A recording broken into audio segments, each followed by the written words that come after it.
No बरे पूज्याय राघवेन्द्राय सत्यधर्मरताय च भजतां कल्पवृक्षाय नमतां कामधेनवे. ಪ್ರಕೃತ ನಮ್ಮ ಮಧ್ವಮತದ ಪರಂಪರೆಯಲ್ಲಿ ದಾಸರಾಯ ಹೇಳಿದಾಗೆ ದಿನಗಳನ್ನು ಕಳೆಯಲೇ ಸುಜನರು ಅಂತ ಹೇಳಿದ್ದಾರೆ. ಆದರೆ ಹೇಗೆ ಕಳೆಯಬೇಕು ಅಂತನ್ನೋದನ್ನು ಈ ಆರಾಧನಾ ಮೂರ್ತಿಗಳಿರ್ತಾರಲ್ಲ ಅವತ್ತಿನ ದಿವಸ ಅವರಿಂದ ನಾವು ಕಲಿಯಬೇಕು. ಯದ್ಯದ ಆಚರತೆ ಶ್ರೇಷ್ಠ ತತ್ತದ್ದೇವೇತರು ಅಂತ ಹೇಗೆ ಹೇಳಿದೆಯೋ ಹಾಗೆ ಅವರು ಹೇಗೆ ಈ ಭವ ಸಂಸಾರದಿಂದ ನಮ್ಮನ್ನು ಮುಕ್ತಿ ಹೇಗೆ ಮಾಡಬೇಕು, ಯಾರನ್ನ ಭಜನೆ ಮಾಡಬೇಕು, ಅವರ ಸ್ವರೂಪ ಏನು, ಅವನ ಲಕ್ಷಣಗಳೇನು ಅನ್ನೋದನ್ನು ಪರವಾದಿಗಳಿಗೆ ಮತ್ತು ನಮಗೆ ವಿವಾದಗಳು ಬಂದಾಗ ಇದಮಿತ್ತಂ ಅಂತ ಆಚಾರ್ಯರಿಗೆ ನಿರ್ಣಯ ಮಾಡಿಕೊಟ್ರು. ಅದನ್ನು ಯಥಾವತ್ತಾಗಿ ಸಾಧಿಸಿ ನಮಗೆ ದಾರಿದೀಪಗಳಾಗಿರ್ತಾರೆ ಇವರೆಲ್ಲ. ಅಂಥವರ ಆರಾಧನೆಯಲ್ಲಿ ಕಳಶ ಅಂದರೆ ಕೀರ್ತಿಪ್ರಾಯರಾಗಿರ್ತಕ್ಕ ಧ್ವಜಕೇತದಲ್ಲಿರ್ತಕ್ಕರು ಅಂದರೆ ಜಯತೀರ್ಥರು. ಅವರು ಇನ್ನೊಂದು ಹೆಸರು ಅಂದರೆ ನ್ಯಾಯಸುಧಾ ಅಂದರೆ ಜಯತೀರ್ಥರು ಅನ್ನೋ ಹೆಸರು ಅಷ್ಟು ಪ್ರಖ್ಯಾತಿಯಾಗಿದೆ. ಅನೇಕ ಗ್ರಂಥಗಳಿಗೆ ಆಚಾರ್ಯರ 37 ಗ್ರಂಥಗಳಿಗೆಲ್ಲಕ್ಕೂ ಅವರು ಟೀಕಾವನ್ನು ಬರೆದು ಟೀಕಾಚಾರ್ಯರು ಎಂದೇ ಪ್ರಸಿದ್ಧಿ ಕೂಡ ಆಗಿದ್ದಾರೆ. ಅಂಥ ಜ್ಞಾನಿವರೇಣ್ಯರ ಆರಾಧನೆ ಶ್ರೀಮಠದಲ್ಲಿ ಪ್ರಾರಂಭದಿಂದಲೂ ನಡ್ಕೊಂಡು ಬಂದಿದೆ. ಅಂಥ ಆರಾಧನೆಯ ಇಂದಿನ ಜ್ಞಾನ ಕಾರ್ಯದ ಜ್ಞಾನ ಯಜ್ಞವನ್ನು ನಡೆಸಿಕೊಳ್ಳೋ ಮಧ್ವಶಾಸ್ತ್ರ ಸಂಪನ್ನರಾದ ಮಾಳಿಗಿ ಆನಂದತೀರ್ಥಾಚಾರ್ಯರವರು ಬಂದಿರುತ್ತಾರೆ. ಅವರಿಗೆ ಶ್ರೀಮಠದ ಪರವಾಗಿ ಅನಂತಾನಂತ ಮತ್ತು ಹೃತ್ಪೂರ್ವಕ ವಂದನೆಗಳನ್ನು ನಮಸ್ಕಾರಗಳನ್ನು ಅವರಿಗೆ ಮಾಡುತ್ತಾ ಅವರು ಜಯತೀರ್ಥರ ಬಗ್ಗೆ ನಮಗೆ ತಿಳಿಸವರು ಆಗಲೇ ಅವರ ಗ್ರಂಥನೇ ತಂದುಬಿಟ್ಟಿದ್ದಾರೆ. ಉಪಾಧಿ ಖಂಡನ ಪ್ರತಿಯೊಂದು ಅಷ್ಟೇ ಅವರ ಗ್ರಂಥಗಳು ಶಾಸ್ತ್ರವನ್ನು ಓದಿದವರಿಗೆ ಅದರ ಆಸ್ವಾದನೆ ಅಷ್ಟೇ ಚೆನ್ನಾಗಿರುತ್ತೆ. ಪಾಮರರಿಗೂ ಗೊತ್ತಾಗುವಂಗೆ ಆ ವಿಷಯಗಳನ್ನು ತಿಳಿಸ್ಕೊಡಲು ಅವರು ಸಮರ್ಥರಿದ್ದಾರೆ. ಆ ರೀತಿ ಅವರಿಗೆ ಮತ್ತೊಮ್ಮೆ ನಮಸ್ಕಾರ ಮಾಡಿ ಆ ಉಪನ್ಯಾಸ ಮಾಲಿಕೆಯನ್ನು ನಡೆಸಿಕೊಡಬೇಕು ಅಂತ ಭಕ್ತಿಯನ್ನು ಕೇಳ್ಕೊತೀನಿ. ಶ್ರೀಕೃಷ್ಣ ಅರ್ಪಣಮಸ್ತು. ಒಳಗೆ ಅಲ್ಲ ಮಾಳಗೆ ಮಾಳಗಿ ದೀರ್ಘ ಅಲ್ಲ ದೀರ್ಘ ಅಲ್ಲಿಂದಲೂ ಕಲಿಬೇಕು.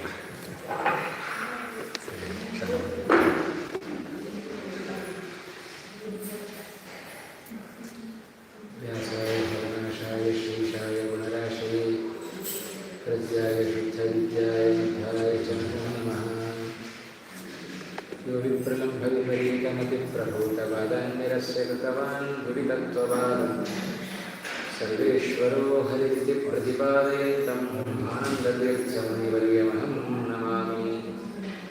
ಭವತಿ ಯದನುಭಾವಾಯ ಮುಖೋऽಪಿ ಜಡಮತಿರ್ವಿಹಿತುರ್ಜಾಯತೆ ಪ್ರಾಜ್ಞಮೌಲಿಃ ಸಕಲವಚನಚೇತೋ ದೇವತಾ ಭಾರತೀ ಸಾ ಮಮ ವಚಸಿ ವಿಧತ್ತಾಂ ಸನ್ನಿಧಿಂ ಮಾನಸೀ ಚ. ಆಪಾದಮೌಲಿಪರ್ಯಂತಂ ಗುರುಣಾಮಾಕೃತಿಂ ಸ್ಮರೇತ್ ತೇನ ವಿಘ್ನಾಃ ಪ್ರಣಶ್ಯಂತಿ ಸಿದ್ಧ್ಯಂತಿ ಚ ಮನೋರಥಾಃ. ಪೃಥ್ವೀಮಂಡಲಮಧ್ಯಸ್ಥಾಃ ಪೂರ್ಣಬೋಧಮತಾಂಗಾಃ ವೈಷ್ಣವಾಃ ವಿಷ್ಣುಹೃದಯಾಃ ತಾನ್ ನಮಸ್ತೆ ಗುರೂನ್ ಮಮ. ಶ್ರೀಗುರುಭ್ಯೋ ನಮಃ. ಶ್ರೀಮದಾನಂದತೀರ್ಥಭಗವತ್ಪಾದಾಚಾರ್ಯಗುರುಭ್ಯೋ ನಮಃ. ಹರಿ ಓಂ ಹರಿ ಓಂ ಹರಿ ಓಂ. ವೇದವ್ಯಾಸೋಪನಾವಾಸ ವಿದ್ಯಾಧೀಶತಾಂ ವಶ ಮಾಂ ನಿರಾಶಂ ಗತಕ್ಲೇಶಂ ಪೂರ್ವನಾಶಂ ಹರೇಶಂ. ಅಭ್ರಮಂ ಭಂಗರಹಿತಂ ಅಜಡಂ ವಿಮಲಂ ಸದಾ ಆನಂದತೀರ್ಥಮತುಲಂ ಭಜೆ ತಾಪತ್ರಯಾವಹಂ. ಚಿತ್ರೈಃ ಪದೈಶ್ಚ ಗಂಭೀರೈಃ ವಾಕ್ಯೈರ್ಮಾನೈರಖಂಡಿತೈಃ ಗುರುಭಾವಂ ವ್ಯಂಜಯಂತಿ ಭಾತಿ ಶ್ರೀ ಜಯತೀರ್ಥವಾಗ್. ಮಿಥ್ಯಾ ಸಿದ್ಧಾಂತ ದುರ್ಧಾಂತ ವಿಧ್ವಂಸನ ವಿಚಕ್ಷಣಃ ಜಯತೀರ್ಥಾಖ್ಯತರಣಿಃ ಭಾಸತಾಂ ನೋ ಹೃದಂಬರೇ. ಇವತ್ತಿನ ದಿವಸ ನಮ್ಮ ಬದ್ಧ ಸಿದ್ಧಾಂತದಲ್ಲಿ ಆಧುನಿಕ ಟೀಕಾಕಾರರು ಅಂತ ಪ್ರಸಿದ್ಧಿಯನ್ನು ಪಡೆದವರು ಜಯತೀರ್ಥರು. ಪ್ರಾಚೀನ ಟೀಕಾಕಾರರು ಪದ್ಮನಾಭ ತೀರ್ಥರಾದರೆ ಅವರ ನಂತರದಲ್ಲಿ ಟೀಕಾಕಾರರು ಅಂತ ಈಗಿನ ಟೀಕಾಕಾರರಲ್ಲ. ಈಗಿನ ಟೀಕಾಕಾರರು ಟೀಕೆ ಮಾಡಲಿಕ್ಕೆ ಇರಬೇಕನ್ಸೋದು. ಆದರೆ ಜಯತೀರ್ಥರು ಬರೆದ ಟೀಕೆ ಹಾಗಲ್ಲ. ಅದಕ್ಕೆ ಈಗಷ್ಟೇ ನಾವು ಹೇಳಿದಂತೆ ಆದಿಶ್ರೀ ಜಯತೀರ್ಥ ಗುರುಭಾವಂ ವ್ಯಂಜಯಂತಿ, ಜಯತೀರ್ಥರ ಟೀಕೆ ಅದು ಗುರುಗಳ ಭಾವನೆಗಳನ್ನು ವ್ಯಕ್ತಗೊಳಿಸುವ ಮಾತುಗಳದು ಜಯತೀರ್ಥರ ಮಾತುಗಳು. ಹೀಗೆ ಪ್ರತಿಯೊಂದು ಯಾವ ಜಯತೀರ್ಥರ ಮಾತುಗಳು ಬಂದರೂ ಕೂಡ ಅದರ ಹಿನ್ನೆಲೆಯಲ್ಲಿ ಗುರುಗಳು ಅಂತ ಹೇಳಿದರೆ ಶ್ರೀಮದ್ ಆಚಾರ್ಯರು ಅವರ ಮಾತುಗಳಲ್ಲಿರುವ ಭಾವನೆಗಳನ್ನು, ಯಥಾರ್ಥವಾದ ಭಾವನೆಗಳನ್ನು ಅದನ್ನು ವ್ಯಕ್ತಪಡಿಸುವ ಮಾತುಗಳು ಅದು ಜಯತೀರ್ಥರ ಮಾತುಗಳು. ಆ ಜಯತೀರ್ಥರ ಮಾತುಗಳನ್ನೇ ಇವತ್ತಿನ ದಿವಸ ಟೀಕಾ ಅಂತ ನಾವೆಲ್ಲ ಕರೀತಾ ಇದ್ದೇವೆ. ಪ್ರಾಯಃ ಇಂಥ ವ್ಯಕ್ತಿಗಳು ಭೂಮಿಯಲ್ಲಿ ಅವತಾರವನ್ನು ಮಾಡೋದು ಅವರಿಗೋಸ್ಕರ ಅಲ್ಲ, ನಮ್ಮಂಥವರಿಗೋಸ್ಕರ ದೇವತೆಗಳ ಅವತಾರ. ಭಗವಂತನ, ವಾಯುದೇವರ, ದೇವತೆಗಳ ಅವತಾರ ಇಂದ್ರಾವತಾರಿಗಳಾದ ಜಯತೀರ್ಥರು ಯಾಕೆ ಭೂಮಿಗೆ ಇಳಿದು ಬಂದದ್ದು? ಭಗವಂತನ ಹಾಗೂ ವಾಯುದೇವರ ಪರಿಪೂರ್ಣವಾದ ಅನುಗ್ರಹಕ್ಕೆ ಪಾತ್ರರಾದ ವ್ಯಕ್ತಿಗಳು ಜಯತೀರ್ಥರು. ವಾಯುದೇವರ ಅನುಗ್ರಹ ಇಲ್ಲದಿದ್ದರೆ ಇಷ್ಟು ಮಹತ್ತರವಾದ ಕಾರ್ಯವನ್ನು ಯಾರೂ ಕೂಡ ಜಗತ್ತಿನಲ್ಲಿ ಮಾಡಲಿಕ್ಕೆ ಸಾಧ್ಯ ಇಲ್ಲ. ಇವತ್ತು ಯಾರು ಏನಾದರೂ ಒಂದು ದೊಡ್ಡ ಸಾಧನೆಯನ್ನು ಮಾಡಿದ್ದಾರೆ ಅಂತ ಹೇಳಿದರೆ ಅದರ ಹಿಂದೆ ವಾಯುದೇವರು, ಭಗವಂತ, ಅವರ ಅನುಗ್ರಹ, ಭಗವಂತನ ಇಚ್ಛೆ ಅದು ಅವಶ್ಯವಾಗಿದ್ದೇ ಅಂತ ತೀರ್ಮಾನ. ಆ ಹಿನ್ನೆಲೆಯಲ್ಲಿ ಅನತಿ ಕಾಲದಲ್ಲಿ ಏನು ಭಾರೀ 80 ವರ್ಷ, 90 ವರ್ಷ, 100 ವರ್ಷ ಬದುಕಿದ್ರಪ್ಪ, ಭಾರೀ ಸಾಧನೆಯನ್ನು ಮಾಡಿದ್ದಾರೆ, ತುಂಬ ಕಾಲಾವಕಾಶ ಸಿಕ್ಕಿತ್ತು ಜಯತೀರ್ಥರಿಗೆ ಅಂತ ಇಲ್ಲ. ಕೇವಲ ಕೆಲವೇ 10-20 ವರ್ಷಗಳಲ್ಲಿ ಇಷ್ಟು ದೊಡ್ಡ ಸಾಧನೆಯನ್ನು ಮಾಡಿದ್ದಾರೆ ಅಂತ ಹೇಳಿದರೆ ಎಷ್ಟು ಶ್ರೀಮದ್ ಆಚಾರ್ಯರ ಅನುಗ್ರಹಕ್ಕೆ ಜಯತೀರ್ಥರು ಪಾತ್ರರಾಗಿದ್ದಾರೆ ಅನ್ನೋದನ್ನು ನಾವು ಮನಗಾಣಬಹುದು. ಆ ಹಿನ್ನೆಲೆಯಲ್ಲಿ ಇವತ್ತಿನ ದಿವಸ ಜಯತೀರ್ಥರ ಆರಾಧನೆಯಲ್ಲಿ ನಾವೆಲ್ಲ ಪಾಲ್ಗೊಂಡಿದ್ದೇವೆ. ಜಯತೀರ್ಥರ ಆರಾಧನೆ ಯಾವುದೇ ಗುರುಗಳ ಆರಾಧನೆ ಆದರೂ ಕೂಡ ಆ ಆರಾಧನೆಯ ಹಿನ್ನೆಲೆಯಲ್ಲಿ ನಮ್ಮ ಭಾವನೆ ಬಹಳ ಜಾಗೃತವಾಗಿರಬೇಕು, ಉತ್ತಮವಾದ ಅನುಸಂಧಾನಪೂರ್ವಕವಾಗಿರಬೇಕು. ಆಗಷ್ಟೇ ನಾವು ಮಾಡಿದ ಆರಾಧನೆ ಅದು ಸಾರ್ಥಕ ಆಗಲಿಕ್ಕೆ ಸಾಧ್ಯ. ಇಡೀ ವರ್ಷಪೂರ್ತಿ ಅಂತರ್ಮುಖಿಗಳಾಗಿ ಭಗವಂತನ ಆರಾಧನೆಯನ್ನೇ ಮಾಡ್ತಾ ತಪಸ್ಸನ್ನು ಆಚರಣೆ ಮಾಡ್ತಾ ಇರ್ತಕ್ಕಂಥ ಗುರುಗಳೆಲ್ಲರೂ ಕೂಡ ಅವರವರ ಆರಾಧನೆಯ ದಿವಸ ಬಂದಾಗ ಬಹಿರ್ಮುಖರಾಗಿ ಬರುವ ಎಲ್ಲ ಭಕ್ತರನ್ನು ಚೆನ್ನಾಗಿ ವೀಕ್ಷಣೆ ಮಾಡುತ್ತಾ ಇರ್ತಾರೆ. ಆ ಸಂದರ್ಭದಲ್ಲಿ ಗುರುಗಳ ಬಳಿಯಲ್ಲಿ ಸಲ್ಲಿಸಿದ ಪ್ರಾರ್ಥನೆ ಕೂಡಲೇ ಅದು ಭಗವಂತನಿಗೆ, ವಾಯುದೇವರಿಗೆ ಮುಟ್ಟುವುದರ ಮೂಲಕ ಅದು ನಮಗೆ ಈಡೇರುತ್ತೆ. ಹಾಗಾಗಿ ಆರಾಧನೆಯಲ್ಲಿ ನಾವೆಲ್ಲ ಹೋಗಿ ಸೇರ್ತೇವಲ್ಲ, ಏನೋ ಊಟಕ್ಕೆ ಹಾಕ್ತಾರೆ, ಒಂದು ಹೊತ್ತಿನ ಊಟಕ್ಕೆ ಹೋಗುತ್ತೆ ಎನ್ನುವ ದೃಷ್ಟಿಯಿಂದ ಬೇಡ. ಕೇವಲ ಊಟಕ್ಕೆ ಹೋದರೆ ಅಕಸ್ಮಾತ್ ಯಾರಾದರೂ ಅಂದಾರು ಅಂತ ಹೇಳಿ ಜ್ಞಾನಕಾರ್ಯ ಇರಿಸಿದ್ದಾರಂತೆ, ಉಪನ್ಯಾಸಕ್ಕೆ ಹೋಗೋಣ ಅಂತ ಆ ಭಾವನೆ ಬೇಡ. ಎಲ್ಲದರಲ್ಲಿಯೂ ಕೂಡ ನಮ್ಮ ಅನುಸಂಧಾನ ಬಹಳ ಮುಖ್ಯ. ಹಾಗಾಗಿ ಶ್ರೇಯಾನ್ ದ್ರವ್ಯಮಯಾದ್ಯಜ್ಞಾದ ಜ್ಞಾನಯಜ್ಞಂ ಪರಂತಪ ಅಂತ ಕೃಷ್ಣ ಗೀತೆಯಲ್ಲಿ ಒಂದು ಮಾತನ್ನು ಹೇಳ್ತಾನೆ. ಎಲ್ಲ ಯಜ್ಞ, ದ್ರವ್ಯಯಜ್ಞ ಅಂತರದಲ್ಲಿ ನಡೆಯುತ್ತೆ, ಅನ್ನಯಜ್ಞ ನಡೆಯುತ್ತೆ, ಅದಕ್ಕಿಂತಲೂ ಶ್ರೇಷ್ಠವಾದದ್ದು ಜ್ಞಾನಯಜ್ಞ. ಹಾಗಾಗಿ ಪ್ರತಿ ಆರಾಧನೆಗಳಲ್ಲಿಯೂ ಕೂಡ ಎಲ್ಲ ಕೇಂದ್ರಗಳಲ್ಲಿ ಜ್ಞಾನ ಕಾರ್ಯವನ್ನು ಏರ್ಪಾಡು ಮಾಡಿರ್ತಾರೆ. ಯಾಕೆಂದರೆ ಕೃಷ್ಣ ಅದನ್ನು ಹೇಳಿದ, ಸರ್ವಂ ಕರ್ಮಾಖಿಲಂ ಪಾರ್ಥ ಜ್ಞಾನೇ ಪರಿಸಮಾಪ್ಯತೆ. ಇದೆಲ್ಲ ಭಗವಂತನ ಮಾತಿನಂತೆ ನಮ್ಮ ಅನೂಚಾನವಾದ ಪರಂಪರೆ ಅದು ನಡೆದು ಬರ್ತಾ ಇದೆ. ಕೇವಲ ಊಟ ಮಾಡಿದರೆ ಅದು ಸ್ವಲ್ಪ ಹೊತ್ತಿಗೆ ಜೀರ್ಣ ಆಗಿಬಿಡುತ್ತೆ, ಅದು ನಮ್ಮಲ್ಲಿ ಅಳವಡಿಸಿಕೊಳ್ಳಿಕ್ಕೆ ಏನೂ ಇಲ್ಲ. ಈ ವರ್ಷ ಮಾಡಿದ ಆರಾಧನೆ ಅದು ಸಾರ್ಥಕ ಆಗಬೇಕು ಅಂತಾದರೆ ಏನಾದರೂ ಒಂದು ಹೊಸತನವನ್ನು ನಾವು ನಮ್ಮಲ್ಲಿ ಅಳವಡಿಸಿಕೊಳ್ಬೇಕು. ಹಾಗೆ ಆ ಹೊಸತನ ನಮಗೆ ಬರಬೇಕು ಅಂತಾದರೆ ಅದಕ್ಕಿಂತ ಜ್ಞಾನ ಕಾರ್ಯಗಳಲ್ಲಿ ವಿಶೇಷವಾಗಿ ನಾವು ಭಾಗವಹಿಸಬೇಕು. ಭಾಗವತ ನವಮಸ್ಕಂದಕ್ಕೆ ಶ್ರೀಮದ್ ಆಚಾರ್ಯರ ತಾತ್ಪರ್ಯದಲ್ಲಿ ಒಂದು ಮಾತನ್ನು ಹೇಳುತ್ತಾರೆ. ಭಾಗವತ ಭಗವಂತನ ಚರಿತ್ರೆಯನ್ನು ಹೇಳಬೇಕು, ಭಗವದ್ಭಕ್ತರ ಚರಿತ್ರೆಯನ್ನು ಯಾಕೆ ಹೇಳ್ತಾ ಇದೆ ಅಂತ ಅದಕ್ಕೆ ಆಚಾರ್ಯರು ನಿರ್ಣಯ ಕೊಟ್ಟದ್ದು ಯಾತಕ್ಕೋಸ್ಕರ ಹೇಳಬೇಕು. ವೈಷ್ಣವಾನಂತು ಚರಿತಂ ಭಕ್ತ್ಯುದ್ರೇಕಾರೆ ಕಥ್ಯತೆ. ಶ್ರೀಮದ್ ಆಚಾರ್ಯರ ಮಾತು. ಭಗವದ್ಭಕ್ತರ ಕಥೆಗಳನ್ನೆಲ್ಲ ಭಾಗವತ ಯಾಕೆ ಉಲ್ಲೇಖ ಮಾಡಿತು ಅಂತ ಹೇಳಿದರೆ ಅವರೆಲ್ಲ ಹೇಗೆ ಭಗವಂತನ ಅನುಗ್ರಹಕ್ಕೆ ಪಾತ್ರರಾಗಿದ್ದಾರೆ ಅದನ್ನು ನೀವು ನೋಡ್ರಿ, ಅದರಂತೆ ನಿಮ್ಮ ಬದುಕು ಇರಲಿ. ಆಚಾರ್ಯರ ಕರುಣೆ ಅದು ಆ ಮಾತಿನ ಮೂಲಕ ನಮಗೆ ಗೊತ್ತಾಗ್ತಾ ಇದೆ. ಹಾಗಾಗಿ ಕೇವಲ ಭಗವಂತನ ಚರಿತ್ರೆಯನ್ನು ಕೇಳಿದರೆ ನಮಗೆ ಭಕ್ತಿ ಉದ್ರೇಕ ಆಗೋದಿಲ್ಲ.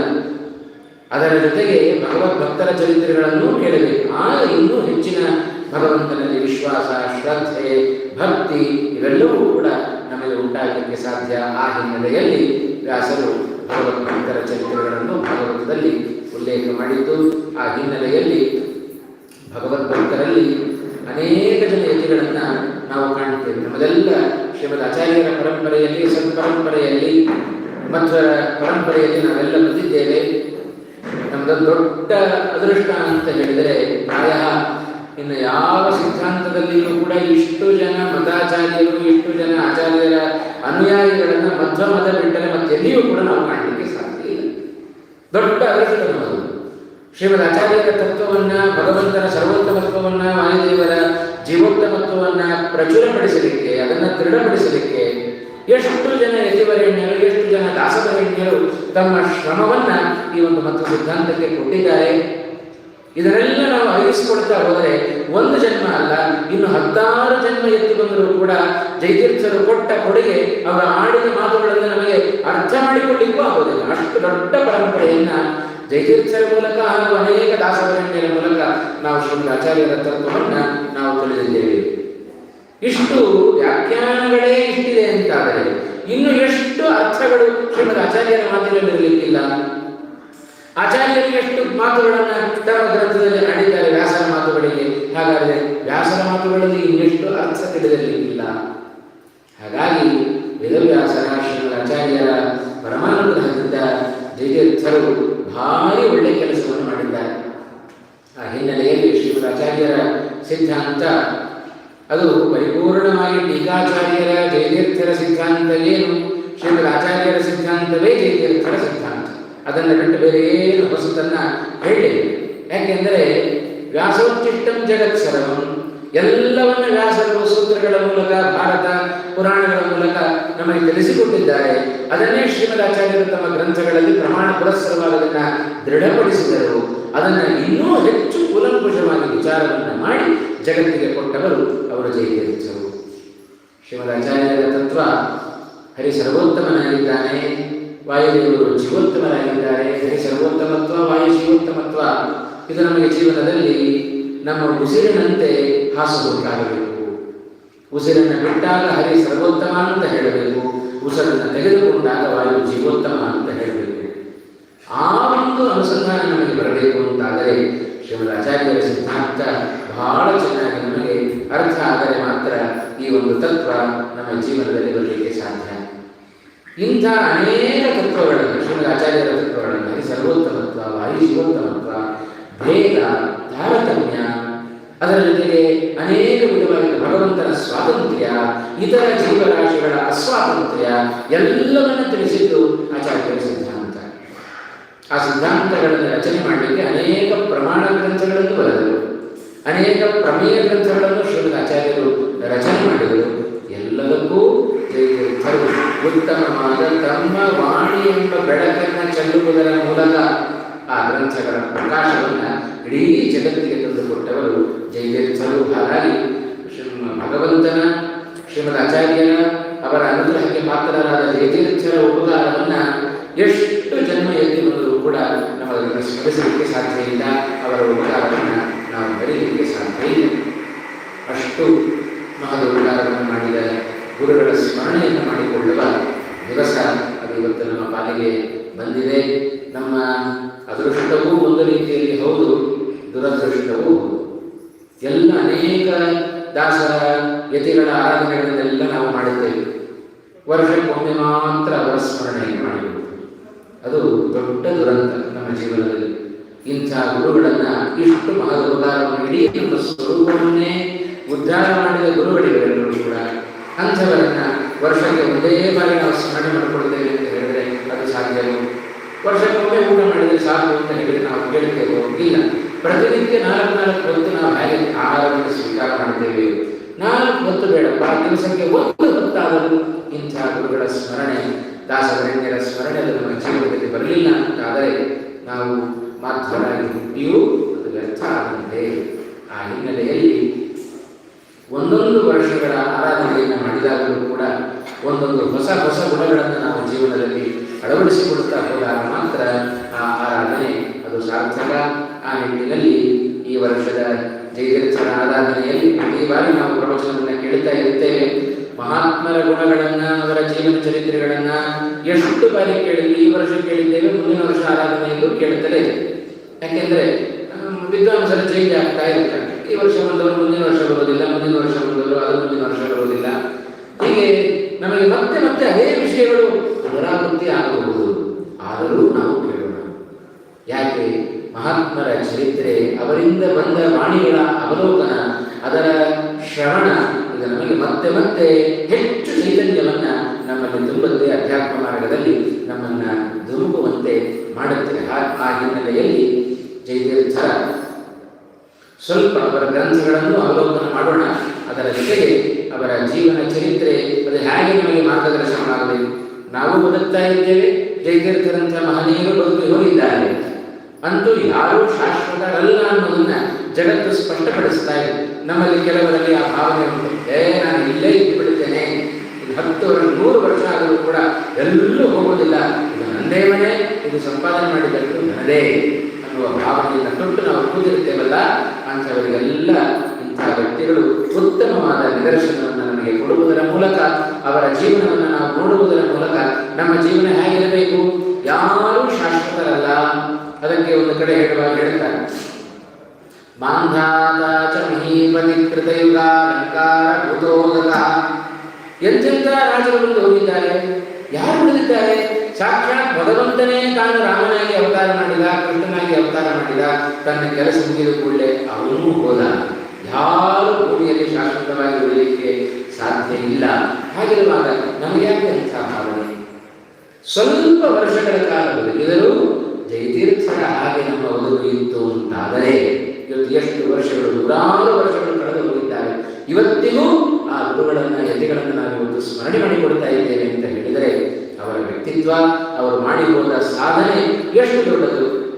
ಅದನ್ನೇ ನಮ್ಮ ಗುರುಗಳು ಯಾವಾಗಲೂ ಮಾತನ್ನು ಹೇಳ್ತಾ ಇದ್ರು, ಇದ್ದಾಗ ನಮ್ಮನ್ನು ಸ್ಮರಿಸೋದಲ್ಲಪ್ಪ, ನಾವು ಕಾಲವಾದ ನಂತರ ಎಷ್ಟರ ಮಟ್ಟಿಗೆ ನಮ್ಮನ್ನು ಜನಗಳು ಸ್ಮರಿಸಿಕೊಳ್ತಾರೆ ಅನ್ನೋದ್ರ ಮೇಲೆ ನಮ್ಮ ಜೀವನ ತೀರ್ಮಾನ ಆಗುತ್ತೆ. ಅಂಥ ಸಾರ್ಥಕವಾದ ಬದುಕು ನಮ್ಮದಾಗಬೇಕು.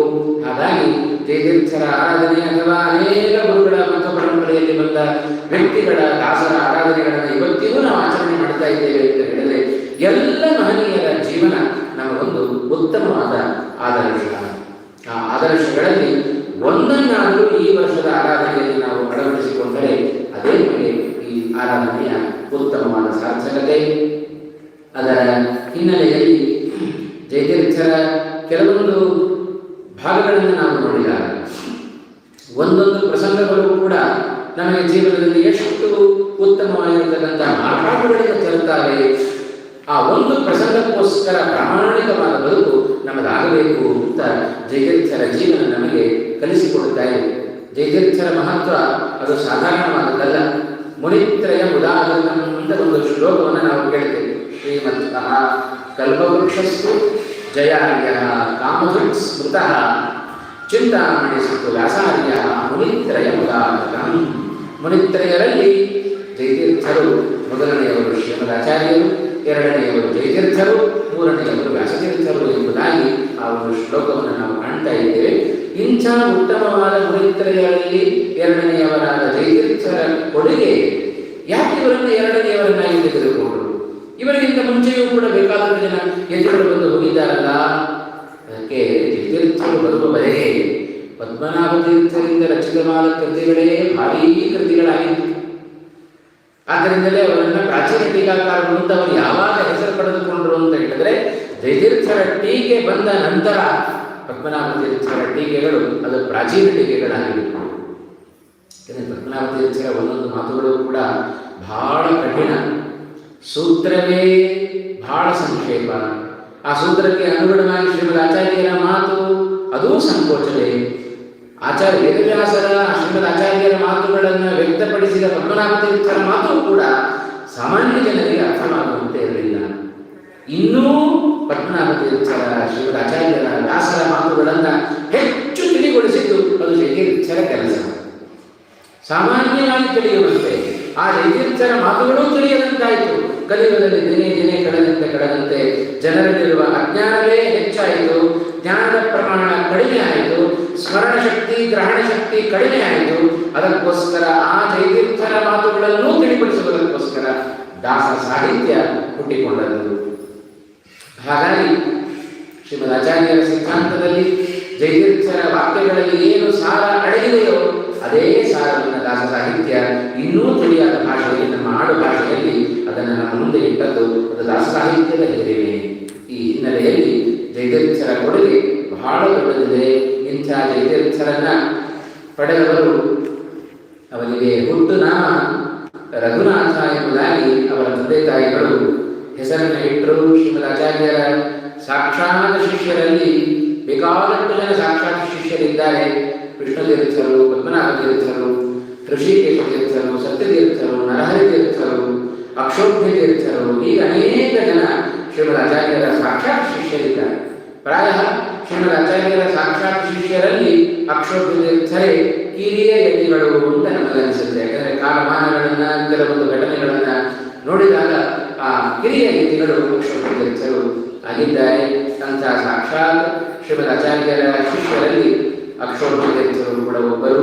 ಆ ಅಕ್ಷೋಭ್ಯ ತೀರ್ಥರ ಶಿಷ್ಯರೇ ಜೈತೀರ್ಥರು. ಅಷ್ಟು ಸುಲಭವಾಗಿ ಸಿಗಲಿಲ್ಲ ಅಕ್ಷೋಭ್ಯ ತೀರ್ಥರಿಗೆ ಜೈತೀರ್ಥರು. ಶಿಷ್ಯರ ಹುಡುಕಾಟದಲ್ಲಿ ಬಹಳ ಇದ್ದಾರೆ ಅಕ್ಷೋಭ್ಯ ತೀರ್ಥರು. ಯಾರನ್ನ ಶಿಷ್ಯರನ್ನಾಗಿ ಪಡೆದುಕೊಳ್ಳಬೇಕು, ಕಂಡುಕೊಂಡವರನ್ನೆಲ್ಲ ಶಿಷ್ಯರನ್ನಾಗಿ ಮಾಡಿಕೊಡುತ್ತಾ ಕೂತರೆ ಮಠ ಉದ್ಧಾರ ಆಗುವುದಿಲ್ಲ.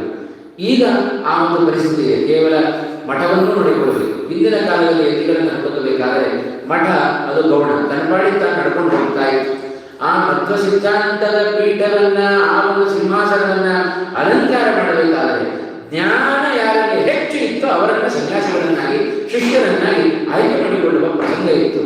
ಹಾಗಾಗಿ ಉತ್ತಮನಾದ ಶಿಷ್ಯರ ಆಯ್ಕೆಯಲ್ಲಿ ಗುರುಗಳ ತಪಸ್ಸು ಬಹಳ ಅಡಗಿದೆ. ಅದನ್ನು ತಿಳಿಸಿದ್ದು ಅಕ್ಷೋಭ್ಯ ತೀರ್ಥರು. ಉತ್ತಮನಾದ ಶಿಷ್ಯ ಬೇಕಲ್ಲ ಉತ್ತರಾಧಿಕಾರಿಯಾಗಿ. ಯಾರನ್ನು ತೆಗೆದುಕೊಳ್ಳಬೇಕು? ತಮ್ಮ ಹುಡುಕಾಟ ಒಂದು ಹಂತಕ್ಕೆ ನಿಂತ ನಂತರ ಪಂಢರಾಪುರಕ್ಕೆ ಹೋದರು ಅಕ್ಷೋಭ್ಯ ತೀರ್ಥರು. ಅಲ್ಲಿ ಹೋಗಿ ಭಗವಂತನನ್ನು ಕುರಿತು ನಿರಂತರ ತಪಸ್ಸನ್ನು ಆಚರಣೆ ಮಾಡಿದರು. ಆ ಸಂದರ್ಭದಲ್ಲಿ ಅಕ್ಷೋಭ್ಯ ತೀರ್ಥರಿಗೆ ಸ್ವಪ್ನವಿತ್ತು. ಮಹನೀಯರೆಲ್ಲ ಬಿಡುತ್ತೆ, ನಾವು ಸೇವೆ ಮಾಡಿದರೆ ನಮಗೇನು ಸ್ವಪ್ನ ಬಿಡುವುದಿಲ್ಲ. 7 ದಿವಸ ಹೋಗಿ ಸೇವೆ ಮಾಡುತ್ತೇವೆ, ವಾದರಾಜರ ಸೇವೆ ಮಾಡಿಕೊಂಡು ಒಂದು ದಿವಸ ಅಲ್ಲಿಯೂ ಸ್ವಪ್ನ ಬಿಡಲಿಲ್ಲ, ಬಂದ ಮೇಲೆ ಸ್ವಪ್ನ ಬಿಡಲಿ, ಇನ್ನೇನೋ ಬಿಡುತ್ತಾರೆ. ವಾದರಾಜರು ಮಾತ್ರ ಸ್ವಪ್ನದಲ್ಲಿ ಬರುವುದಿಲ್ಲ. ಆದರೆ ನಮ್ಮ ತಪಸ್ಸು, ನಮ್ಮ ಭಕ್ತಿ, ಪ್ರಾಮಾಣಿಕವಾದ ಕರ್ಮ ಇದ್ದರೆ ಮಾತ್ರ ಇಂಥ ಗುರುಗಳ ದರ್ಶನ ನಮಗಾಗಲಿಕ್ಕೆ ಸಾಧ್ಯ. ಆ ಹಿನ್ನೆಲೆಯಲ್ಲಿ ಅಕ್ಷೋಭ್ಯ ತೀರ್ಥರಿಗೆ ಸ್ವಪ್ನ ಆಯಿತು. ಸ್ವಪ್ನದಲ್ಲಿ ಬಂದು ಭಗವಂತ ತಾನು ಹೇಳ್ತಾ ಇದ್ದಾನೆ, ಇದೇ ಭೀಮಾ ನದಿಯಲ್ಲಿ ಇನ್ನು ಸ್ವಲ್ಪ ದಿವಸಗಳಲ್ಲಿ ನೀರಿಗೆ ಬಾಯಿಯನ್ನು ಹಚ್ಚಿ ಒಬ್ಬ ವ್ಯಕ್ತಿ ನೀರನ್ನು ಕುಡಿತಾನೆ, ಅವನೇ ನಿಮಗೆ ಉತ್ತರಾಧಿಕಾರಿ ಅಂತ ಸೂಚನೆಯನ್ನು ಕೊಟ್ಟ ಭಗವಂತ ಸ್ವಪ್ನದಲ್ಲಿ. ಭಾರಿ ಸಂತೋಷ ಆಯಿತು. ಆದರೆ ಆಶ್ಚರ್ಯ, ನನ್ನ ಸ್ವಪ್ನ ಕಂಡದ್ದೆಲ್ಲವೂ ಕೂಡ ಸತ್ಯ ಆಗುವುದಿಲ್ಲ. ಅದರ ಅರಿವು ನಮಗಿದೆ. ಸ್ವಪ್ನದಲ್ಲಿ ಭಾರಿ ಶ್ರೀಮಂತರಂತೆ ಕಾಣ್ತೇವೆ, ಎದ್ದ ಮೇಲೆ ಅದೇ ಹಾಸಿಗೆಯಲ್ಲಿ ಮಲ್ಕೊಂಡಿರ್ತೇವೆ, ಬೇರೆ ಏನು ಶ್ರೀಮಂತಿಗೆ ಇರೋದಿಲ್ಲ. ಸ್ವಪ್ನದಲ್ಲಿ ಬಿದ್ದದ್ದು ಯಾವುದು ನಮಗೆ ಸತ್ಯ ಆಗುವುದಿಲ್ಲ. ಆದರೆ ಅಕ್ಷೋಭ್ಯ ತೀರ್ಥರಿಗೆ ಮಾತ್ರ ಬಿದ್ದ ಸ್ವಪ್ನದಲ್ಲಿ ಏನು ಅತಿಶಯೋಕ್ತಿ ಅಂತ ಅನಿಸಲಿಲ್ಲ. ಯಾಕೆಂದರೆ ಭಗವಂತನ ಸಾಮರ್ಥ್ಯವನ್ನು ಚೆನ್ನಾಗಿ ತಿಳಿದವರು ಅಕ್ಷೋಭ್ಯ ತೀರ್ಥರು. ಅವರೇನು ಸಾಧಾರಣ ಅಲ್ಲ, ಬೇಕಾದಷ್ಟು ಜ್ಞಾನವನ್ನು ಸಂಪಾದನೆ ಮಾಡಿದವರು, ಭಾರೀ ವಿದ್ಯಾವಂತರು, ಬೇಕಾದಷ್ಟು ಪರವಾದಿಗಳನ್ನು ಸೋಲಿಸಿ ಜಯವನ್ನು ಸಂಪಾದನೆ ಮಾಡಿದವರು. ಅವರ ಬಗ್ಗೆ ನಾವೆಲ್ಲ ಪ್ರಧಾನವಾದ ಮಾತುಗಳನ್ನು ಕೇಳುತ್ತೇವೆ. ಅಸಿನಾ ತತ್ವಮಸಿನಾ ಪರಜೀವ ಪ್ರಭೇದಿನ ವಿದ್ಯಾರಣ್ಯ ಮಹಾರಣ್ಯಂ ಅಕ್ಷೋಭ್ಯ ಮುನಿರಕ್ಷಿಣತ್. ಇದು ಅಕ್ಷೋಭ್ಯ ತೀರ್ಥರ ಬಗ್ಗೆ ಭಾರೀ ಜನಜನಿತವಾದ ಒಂದು ಮಾತು. ಆಗಿನ ಕಾಲದಲ್ಲಿ ವಿದ್ಯಾರಣ್ಯರು ಭಾರೀ ಅದ್ವೈತ ಪಂಡಿತರು. ಅಂಥವರನ್ನ ಮಟ್ಟ ಹಾಕಿದ, ಅಂಥವರನ್ನ ವಾದದಲ್ಲಿ ಸೋಲಿಸಿ ಜಯವನ್ನು ಪಡೆದ ವ್ಯಕ್ತಿಗಳು ಈ ಅಕ್ಷೋಭ್ಯ ತೀರ್ಥರು. ಮಹಾಜ್ಞಾನಿಗಳು, ಅಷ್ಟೇ ವಿನಯವಂತರು. ಈಗಿನ ಕಾಲದ ಜ್ಞಾನಿಗಳಲ್ಲಿ ನಾವು ಕಾಣ್ತೇವೆ, ಜ್ಞಾನವಂತೋ ವಿನಯ ಎಲ್ಲ ಹಾರಿತು. ಸುಭಾಷಿತ ಹೇಳಿತು, ವಿದ್ಯಾ ದದಾತಿ ವಿನಯಂ ಅಂತ. ಆ ಸುಭಾಷಿತ ಈ ಒಂದು ವಿಷಯದಲ್ಲಿ ಮಾತ್ರ ಸುಳ್ಳಾಗಿ ಬಿಡುತ್ತೋ ಏನು. ಅಷ್ಟು ವಿನೀತರಾಗಿ ಭಗವಂತನಲ್ಲಿ ಶರಣಾಗತರಾದರು, ಭಗವಂತನಿಂದ ಸೂಚನೆ ಸಿಕ್ಕಿತು. ಆ ಒಂದು ದಿನಕ್ಕೋಸ್ಕರ ಭೀಮಾ ತೀರದಲ್ಲಿ, ಭೀಮಾ ನದಿಯ ತೀರದಲ್ಲಿ ಕಾಯ್ತಾ ಕೂತಿದ್ದಾರೆ.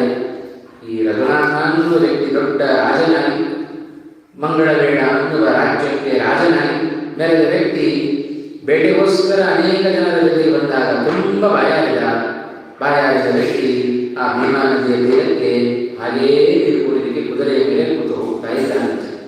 ಯಾಕೆ? ಅದರ ಹಿನ್ನೆಲೆಯಲ್ಲಿ ಪ್ರಾಣಿ ದೈವ ಬರಲು ಕುದುರೆಯೂ ಕೂಡ ಪಾಪನನ್ನಂತೆ ನಡೆದಿದೆ, ಅದಕ್ಕೂ ಕೂಡ ನೀರು ಸಿಗುವಂತಾಗಲಿ ಅಂತ ಕುದುರೆಯ ಜೊತೆಗೇ ಹೋಗಿ ಬಾಯಿಯನ್ನು ಹಚ್ಚಿದಾಗ ಈ ದೃಶ್ಯವನ್ನು ಕಣ್ಣಾರೆ ಕಾಣ್ತಾ ಇದ್ದಾರೆ. ಒಂದೇ ಒಂದು ಮಾತು, ಕಿಂ ಪಶು ಪೂರ್ವದೇಹೇ ಅಂತ ಕೇಳಿ ಒಂದು ಮಾತು ಅವರ ಹಿಂದಿನ ಎಲ್ಲ ಸಂಸ್ಕಾರವನ್ನ ಉದ್ಬೋಧ ಮಾಡಿದ್ದು ಜೈತಿರಚನೆಗೆ. ಆ ಒಂದೇ ಒಂದು ಮಾತು ಸಾಕಾಯಿತು. ಕೂಡಲೇ ಹಿಂದಿನ ಜನ್ಮದಲ್ಲಿ ಪಶುವಾದ ಎಲ್ಲ ನೆನಪು ಜೈತಿರಚನೆಗೆ ಬಂದುಬಿಡುತ್ತೆ, ಆ ರಘುನಾಥನಿಗೆ ಬಂದುಬಿಡುತ್ತ. ಆ ಪಶುವಾದ ಕಥೆಯನ್ನು ನಾವು ಕೇಳಿದ್ದೇವೆ, ತುಂಬ ಸಂಕ್ಷೇಪವಾಗಿ ಹೇಳುತ್ತೇನೆ. ಶ್ರೀಮದ್ ಆಚಾರ್ಯರ ಆ ಒಂದು ವಾಗ್ಝರಿ, ಗಂಭೀರವಾದ ಮಾತು, ಎಲ್ಲ ಶಾಸ್ತ್ರಗಳನ್ನು ಪ್ರವಚನ ಮಾಡ್ತಾ ಇದ್ದಾರೆ, ಪಾಠ ಮಾಡ್ತಾ ಇದ್ದಾರೆ. ಅನೇಕ ಜನ ಶಿಷ್ಯರು ಕುಳಿತು ಕೇಳ್ತಾ ಇದ್ದಾರೆ ಶ್ರೀಮದ್ ಆಚಾರ್ಯರ ಮಾತುಗಳನ್ನು.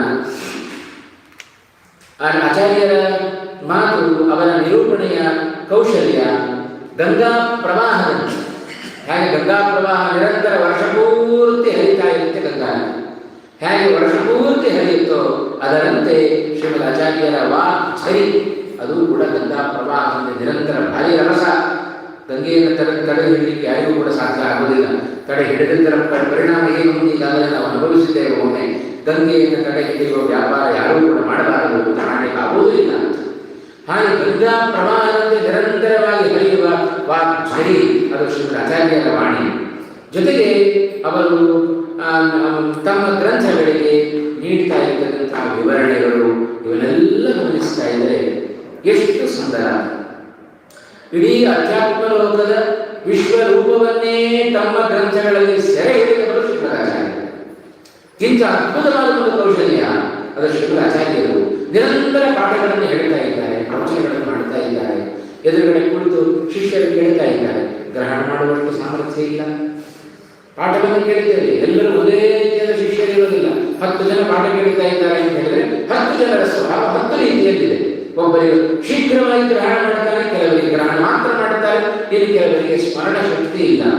ಮತ್ತೆ ನಾಳೆ ಕೇಳಿದರೆ ನಿನ್ನೆ ಮುಗೀತು ಅಂತಂತೆ, ನಿನ್ನೆಯೂ ಹೇಳಿದ್ರೆ ಇವತ್ತು ಹೇಳ್ತಾ ಇದ್ದಾರೆ. ನಿನ್ನೆ ಕೇಳಿದ್ರೆ ಭಾರಿ ಚೆನ್ನಾಗಿತ್ತು ಪ್ರವಚನ, ಏನು ಹೇಳಿದ್ರು? ಆಚಾರ್ಯ ಕೇಳಿ, ನಮ್ಮನ್ನು ಕೇಳಬೇಡಿ. ಯಾಕೆ? ಕೇಳಿದ್ದನ್ನೆಲ್ಲ ಅಲ್ಲಿ ಬಿಟ್ಟು ಹೋಗಿದ್ದೇವೆ ನಾವು. ಯಾವುದನ್ನು ಕೇಳಿ ಇಟ್ಟುಕೊಳ್ಳುವ ವ್ಯಾಪಾರ ನಮ್ಮಲ್ಲಿಲ್ಲ. ಏನು ಮಾಡಿದರೂ ಕೂಡ ಕೇಳಿಬಿಟ್ಟಿದ್ದೇನೆ, ಹೇಳಿಬಿಟ್ಟಿದ್ದೇನೆ, ಮಾಡಿಬಿಟ್ಟಿದ್ದೇನೆ, ಓದಿಬಿಟ್ಟಿದ್ದೇನೆ, ಎಲ್ಲರೂ ಬಿಡೋದನ್ನು ಜೊತೆಗೆ ಸೇರಿಸಿಕೊಂಡೇ ನಾವು ಮುಂದೆ ಹೋಗ್ತಾ ಇದ್ದೇವೆ. ಕೇಳಿ ಬಿಡೋದಾದರೆ ಉಪನ್ಯಾಸಗಳನ್ನು ಕೇಳಿಯೂ ಉಪಯೋಗ ಇಲ್ಲ, ಪಾಠ ಪ್ರವಚನಗಳನ್ನು ಕೇಳಿಯೂ ಉಪಯೋಗ ಇಲ್ಲ. ಕೇಳಿ ಇಟ್ಟುಕೊಳ್ಳುವ ಸಂಪ್ರದಾಯ ಮೊದಲಾಗಬೇಕು.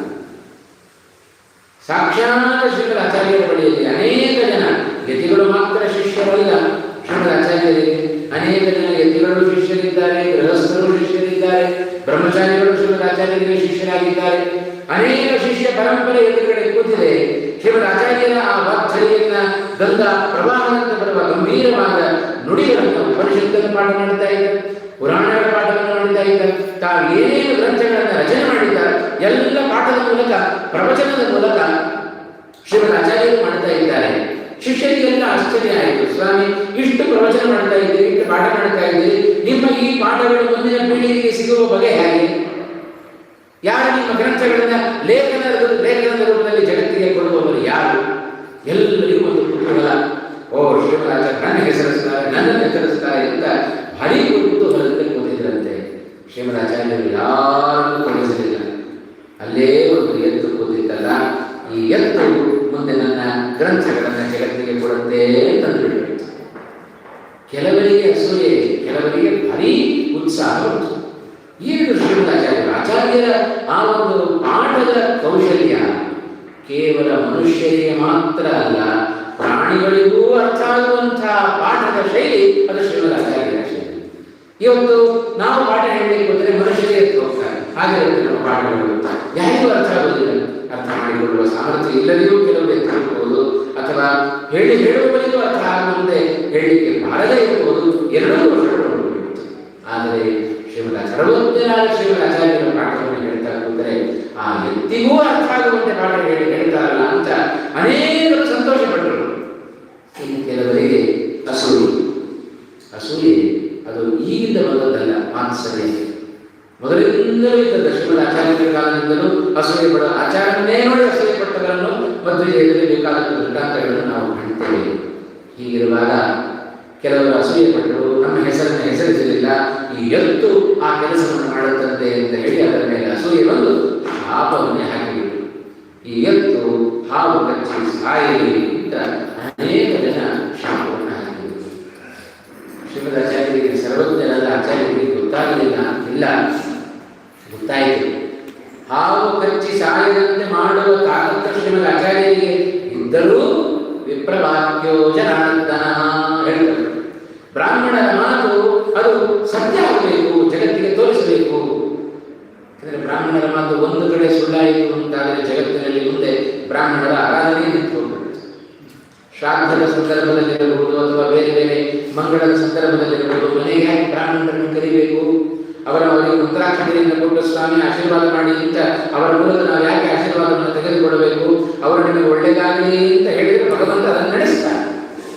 ಬ್ರಾಹ್ಮಣರ ಬಾಯಲ್ಲಿ ಬಂದದ್ದನ್ನು ನಡೆಸ್ತಾನೆ ಭಗವಂತ. ಅದಕ್ಕೋಸ್ಕರ ಬ್ರಾಹ್ಮಣರಿಗೆ ನಮಸ್ಕಾರವನ್ನು ಮಾಡೋದು, ಅವರ ಮೂಲಕ ಆಶೀರ್ವಾದವನ್ನು ಪಡೆದುಕೊಳ್ಳೋದು. ಈ ಹಿನ್ನೆಲೆಯಲ್ಲಿ ನಮಸ್ಕಾರ ಮಾಡಲಿಕ್ಕೆ ನಾವು ಹಿಂದೆ ಮುಂದೆ ನೋಡುತ್ತೇವೆ. ಅವರು ನಮಗಿಂತ ಭಾಳ ಚಿಕ್ಕವರ್ರಿ, ಅವರಿಗೆ ನಮಸ್ಕಾರ ಮಾಡಿಬಿಟ್ರೆ ನಮಗೆ ಅಥವಾ ಅವರಿಗೆ ನಮಸ್ಕಾರ ಮಾಡುವಾಗ ಮಧ್ಯಾಹ್ನ ನೋಡಿಬಿಟ್ರೆ ನಾಳೆ ಅವರು ನಮಸ್ಕಾರ ಮಾಡೋದಿಲ್ಲ. ಹೀಗೆಲ್ಲ ನಮ್ಮಲ್ಲಿ ಭಾವನೆಗಳು ತುಂಬಿಕೊಳ್ಳುತ್ತೆ. ಯಾರು ಎಷ್ಟು ದಾರಿ ಕಂಡರೂ ಕೂಡ ಪದೇ ಪದೇ ಅವರ ಕಾಲುಗಳಿಗೆ ನಮಸ್ಕಾರವನ್ನು ಬಗ್ಗೆ ಮಾಡುವುದರ ಮೂಲಕ ನಾವು ವ್ಯಕ್ತಿಗಳ ಭಾಗವತ ಹೇಳಿದೆ ಗುಹಾಶಯ. ಇವತ್ತು ನಮ್ಮ ಗಮನ ಎಲ್ಲಿಯವರೆಗೆ ಮಾತ್ರ ಹೋಗಿದೆ? ದೇಹದವರೆಗೆ ಮಾತ್ರ ನಮ್ಮ ಗಮನ. ಕೇವಲ ದೇಹಕ್ಕೆ ನಾವು ನಮಸ್ಕಾರವನ್ನು ಮಾಡೋದಲ್ಲ, ದೇಹದ ಅಭಿಮಾನಿಯಾದ ಜೀವನಿಗೆ ನಮಸ್ಕಾರ ಅಲ್ಲ, ಆ ಜೀವನ ಅತ್ಯಂತ ಸನಿಹದಲ್ಲಿರುವ ಜೀವನನ್ನ ನಿಯಮನೆ ಮಾಡುವ ಭಗವಂತನಿಗೆ ನಮಸ್ಕಾರ. ಈ ಒಂದು ಅನುಸಂಧಾನ ನಮ್ಮಲ್ಲಿತ್ತು ಅಂತಾದರೆ ಯಾರಿಗೆ ನಮಸ್ಕಾರ ಮಾಡಿದರೆ? ಯಾರಲ್ಲಿರುವ ಭಗವಂತನನ್ನು ತೆಗೆದುಕೊಂಡ್ರು ಅವ ಸರ್ವೋತ್ತಮನೇ. ಹಾಗಾಗಿ ಸರ್ವೋತ್ತಮನಾದ ಭಗವಂತನಿಗೆ ನಾವು ನಮಸ್ಕಾರವನ್ನು ಮಾಡುತ್ತೇವೆ, ವ್ಯಕ್ತಿಗಲ್ಲ ಅನ್ನುವ ಒಂದು ಭಾವನೆ ನಮ್ಮಲ್ಲಿ ಬಂತು ಅಂತಾದರೆ ಅವ ಚಿಕ್ಕವನೇ ಇರಲಿ ದೊಡ್ಡವನೇ ಇರಲಿ ಅವನಿಗೆ ನಮಸ್ಕಾರ ನಾವು ಸಲೀಸಾಗಿ ಮಾಡಿಬಿಡುತ್ತೇವೆ. ಈ ಒಂದು ಅನುಸಂಧಾನ ನಮಗೆ ಬರಬೇಕು ಅಂತಾದರೆ ಇಂಥ ಮಹನೀಯರ ಜೀವನ ಚರಿತ್ರೆಯನ್ನ ನಾವು ಯಾವಾಗಲೂ ಕಾಣ್ತಾ ಇದ್ದೀವಿ. ಶ್ರೀಮದ್ ಆಚಾರ್ಯರು ಅದನ್ನು ತಡೆಯುವ ಸಾಮರ್ಥ್ಯ ಇದ್ದರೂ ಕೂಡ ತಡೆಯಲಿಕ್ಕೆ ಹೋಗಲಿಲ್ಲ. ಆಗಲಿ ಬ್ರಾಹ್ಮಣರ ಮಾತಿನಂತೆ ನಡೆಯಲಿ. ವಿಪ್ರರ ಶಾಪ ಏನು? ಈ ಎತ್ತು ಹಾವು ಕಚ್ಚಿ ಸಾಯಲಿ ಶಾಪ ಇತ್ತು. ಸತ್ತ ಈ ಎತ್ತು ಮತ್ತೆ ಬದುಕಬಾರದು ಅಂತ ಅವರ ಶಾಪ ಇರಲಿಲ್ಲಲ್ಲ. ಅದಕ್ಕೋಸ್ಕರ ಶ್ರೀಮದ್ ಆಚಾರ್ಯರು ಏನು ಮಾಡಿದರು? ವಿಪ್ರರ ವಾಕ್ಯ ಮಾತು ಹಾಗೆ ನಡೆಯಲಿ ಅಂತ ಕಾಲು ಕೂತರು, ಹಾವು ಕಚ್ಚಿತು, ಆ ಎತ್ತು ಸಾಗುತ್ತಿತ್ತು. ಶ್ರೀಮದ್ ಆಚಾರ್ಯರು ಕೂಡಲೇ ತಾವು ತಮ್ಮಿಂದಲೇ ರಚಿತವಾದ ದ್ವಾದಶ ಸ್ತೋತ್ರಗಳನ್ನು ಪಠನ ಮಾಡುವುದರ ಮೂಲಕ ನೀರನ್ನು ಅಭಿಮಂತ್ರಣ ಮಾಡಿ ಆ ಎತ್ತಿಗೆ ಪ್ರೋಕ್ಷಣೆಯನ್ನು ಮಾಡಿದರು. ಮಲಗಿದ ಎತ್ತಿನಂತೆ ಮತ್ತೆ ಆ ಎತ್ತು ಎದ್ದು ಕೂತಿದೆ. ಅವರ ಶಾಪ ಇದ್ದದ್ದು ಹಾವು ಕಚ್ಚಿ ಸಾಯಲಿ ಅಂತ ಅವರ ಮಾತಿನಂತೆ ನಡೀತು. ಆದರೆ ಶ್ರೀಮದ್ ಆಚಾರ್ಯರ ಸಾಮರ್ಥ್ಯ, ಅವರಿಂದ ರಚಿತವಾದ ಆ ದ್ವಾದಶ ಸ್ತೋತ್ರದ ಸಾಮರ್ಥ್ಯ ಆ ಸಂದರ್ಭದಲ್ಲಿ ಎದ್ದು ಬಂದದ್ದು. ಹಾಗಾಗಿ ನಾವು ನೈವೇದ್ಯದ ಸಂದರ್ಭದಲ್ಲಿ ದ್ವಾದಶ ಸ್ತೋತ್ರವನ್ನು ಯಾಕೆ ಪಠನೆ ಮಾಡುತ್ತೇವೆ? ಅದರಲ್ಲಿರುವ ಎಲ್ಲ ವಿಷಯವನ್ನ, ಕೆಟ್ಟ ರಸವನ್ನ ಪರಿಹಾರ ಮಾಡುವ ಸಾಮರ್ಥ್ಯ ಅದು ದ್ವಾದಶ ಸ್ತೋತ್ರಕ್ಕೆ ಇದೆ. ಹಾಗಾಗಿ ನೈವೇದ್ಯ ಕಾಲದಲ್ಲಿ ವಿಶೇಷವಾಗಿ ದ್ವಾದಶ ಸ್ತೋತ್ರವನ್ನು ಪಠನ ಮಾಡುತ್ತಾ ಭಗವಂತನಿಗೆ ನಾವು ನೈವೇದ್ಯವನ್ನು ಸಮರ್ಪಣೆ ಮಾಡಬೇಕು.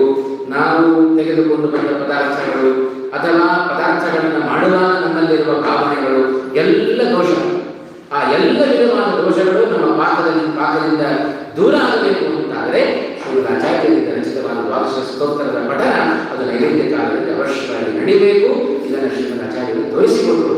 ವಿಷಯವನ್ನು ಪರಿಹಾರ ಮಾಡುವ ಸಾಮರ್ಥ್ಯ ಅದು ದ್ವಾದಶ ಸ್ತೋತ್ರಕ್ಕೆ ಉಂಟು. ಹಾಗೆ ಆಗ ಇನ್ನೂ ಒಂದು ಘಟನೆ ನಡೆದಂತೆ ಇಷ್ಟಕ್ಕೆ ಬಿಡಲಿಲ್ಲ ಶ್ರೀಮದ್ ಆಚಾರ್ಯರು. ಆ ಜಯತೀರ್ಥರ ಮಹಿಮೆ ಎಷ್ಟಿದೆ ನೋಡಿ. ಎಲ್ಲ ಶ್ರೀಮದ್ ಆಚಾರ್ಯರಿಗೆ ಭಕ್ತರ ಮೇಲೆ ಕರುಣೆ ಉಂಟು. ಯಾರ್ಯಾರು ಶಾಪ ಹಾಕಿದ್ರಲ್ಲ ಬ್ರಾಹ್ಮಣರು ಅವರನ್ನೆಲ್ಲ ಕರೆದಂತೆ ಅವರನ್ನೆಲ್ಲ ಉದ್ಧಾರ ಮಾಡೋಣ ಅಂತ ಶ್ರೀಮದ್ ಆಚಾರ್ಯರಿಗೆ ಅನ್ನಿಸಿತು. ಅವರಲ್ಲಿರುವ ದೋಷ ಮಾತ್ಸರ್ಯ ಅದನ್ನು ತೆಗೆದು ಇವರೆಲ್ಲರನ್ನು ಉದ್ಧಾರ ಮಾಡೋಣ ಅಂತ ಶ್ರೀಮದ್ ಆಚಾರ್ಯರು ಮನಸ್ಸನ್ನು ಮಾಡಿ ಅವರೆಲ್ಲರನ್ನು ಕರೆದಂತೆ. ಕರೆದು ಯಾಕಿಷ್ಟು ಈ ಎತ್ತಿನ ಮೇಲೆ ನಿಮಗೆ ದ್ವೇಷ? ಒಂದು ಕೆಲಸ ಮಾಡಿ, ಅದರ ಎತ್ತಿನ ಹೃದಯ ಭಾಗಕ್ಕೆ ನಿಮ್ಮ ಕಿವಿಯನ್ನು ಕೊಡಿ ಅಂತ ಎಲ್ಲರೂ ಹೋದರೂ ಆ ಎತ್ತಿನ ಹೃದಯ ಭಾಗಕ್ಕೆ ಕಿವಿ ಕೊಟ್ಟರೆ ಆ ಎತ್ತಿನ ಹೃದಯದಿಂದ ಆ ಕ್ಷಣದಲ್ಲಿ ಆ ಎತ್ತು ಶ್ರೀಮದ್ ಆಚಾರ್ಯರಿಂದ ಉಪದಿಷ್ಟವಾದ ರಚಿತವಾದ ಆ ದ್ವಾದಶ ಸ್ತೋತ್ರದ ಗಾನ ಮಾಡ್ತಾ ಇತ್ತು. ಆ ದ್ವಾದಶ ಸ್ತೋತ್ರದ ಗಾನ ಇವರೆಲ್ಲರಿಗೂ ಕೇಳಿಸಿದರು. ಇದು ಶ್ರೀಮದ್ ಆಚಾರ್ಯರ ಪ್ರಭಾವದ ಮಹತ್ವವನ್ನು ಬಹಳ ಚೆನ್ನಾಗಿ ಒಂದು ಪ್ರಸಂಗ ತಿಳಿಸಿಕೊಡ್ತಾ ಇದೆ.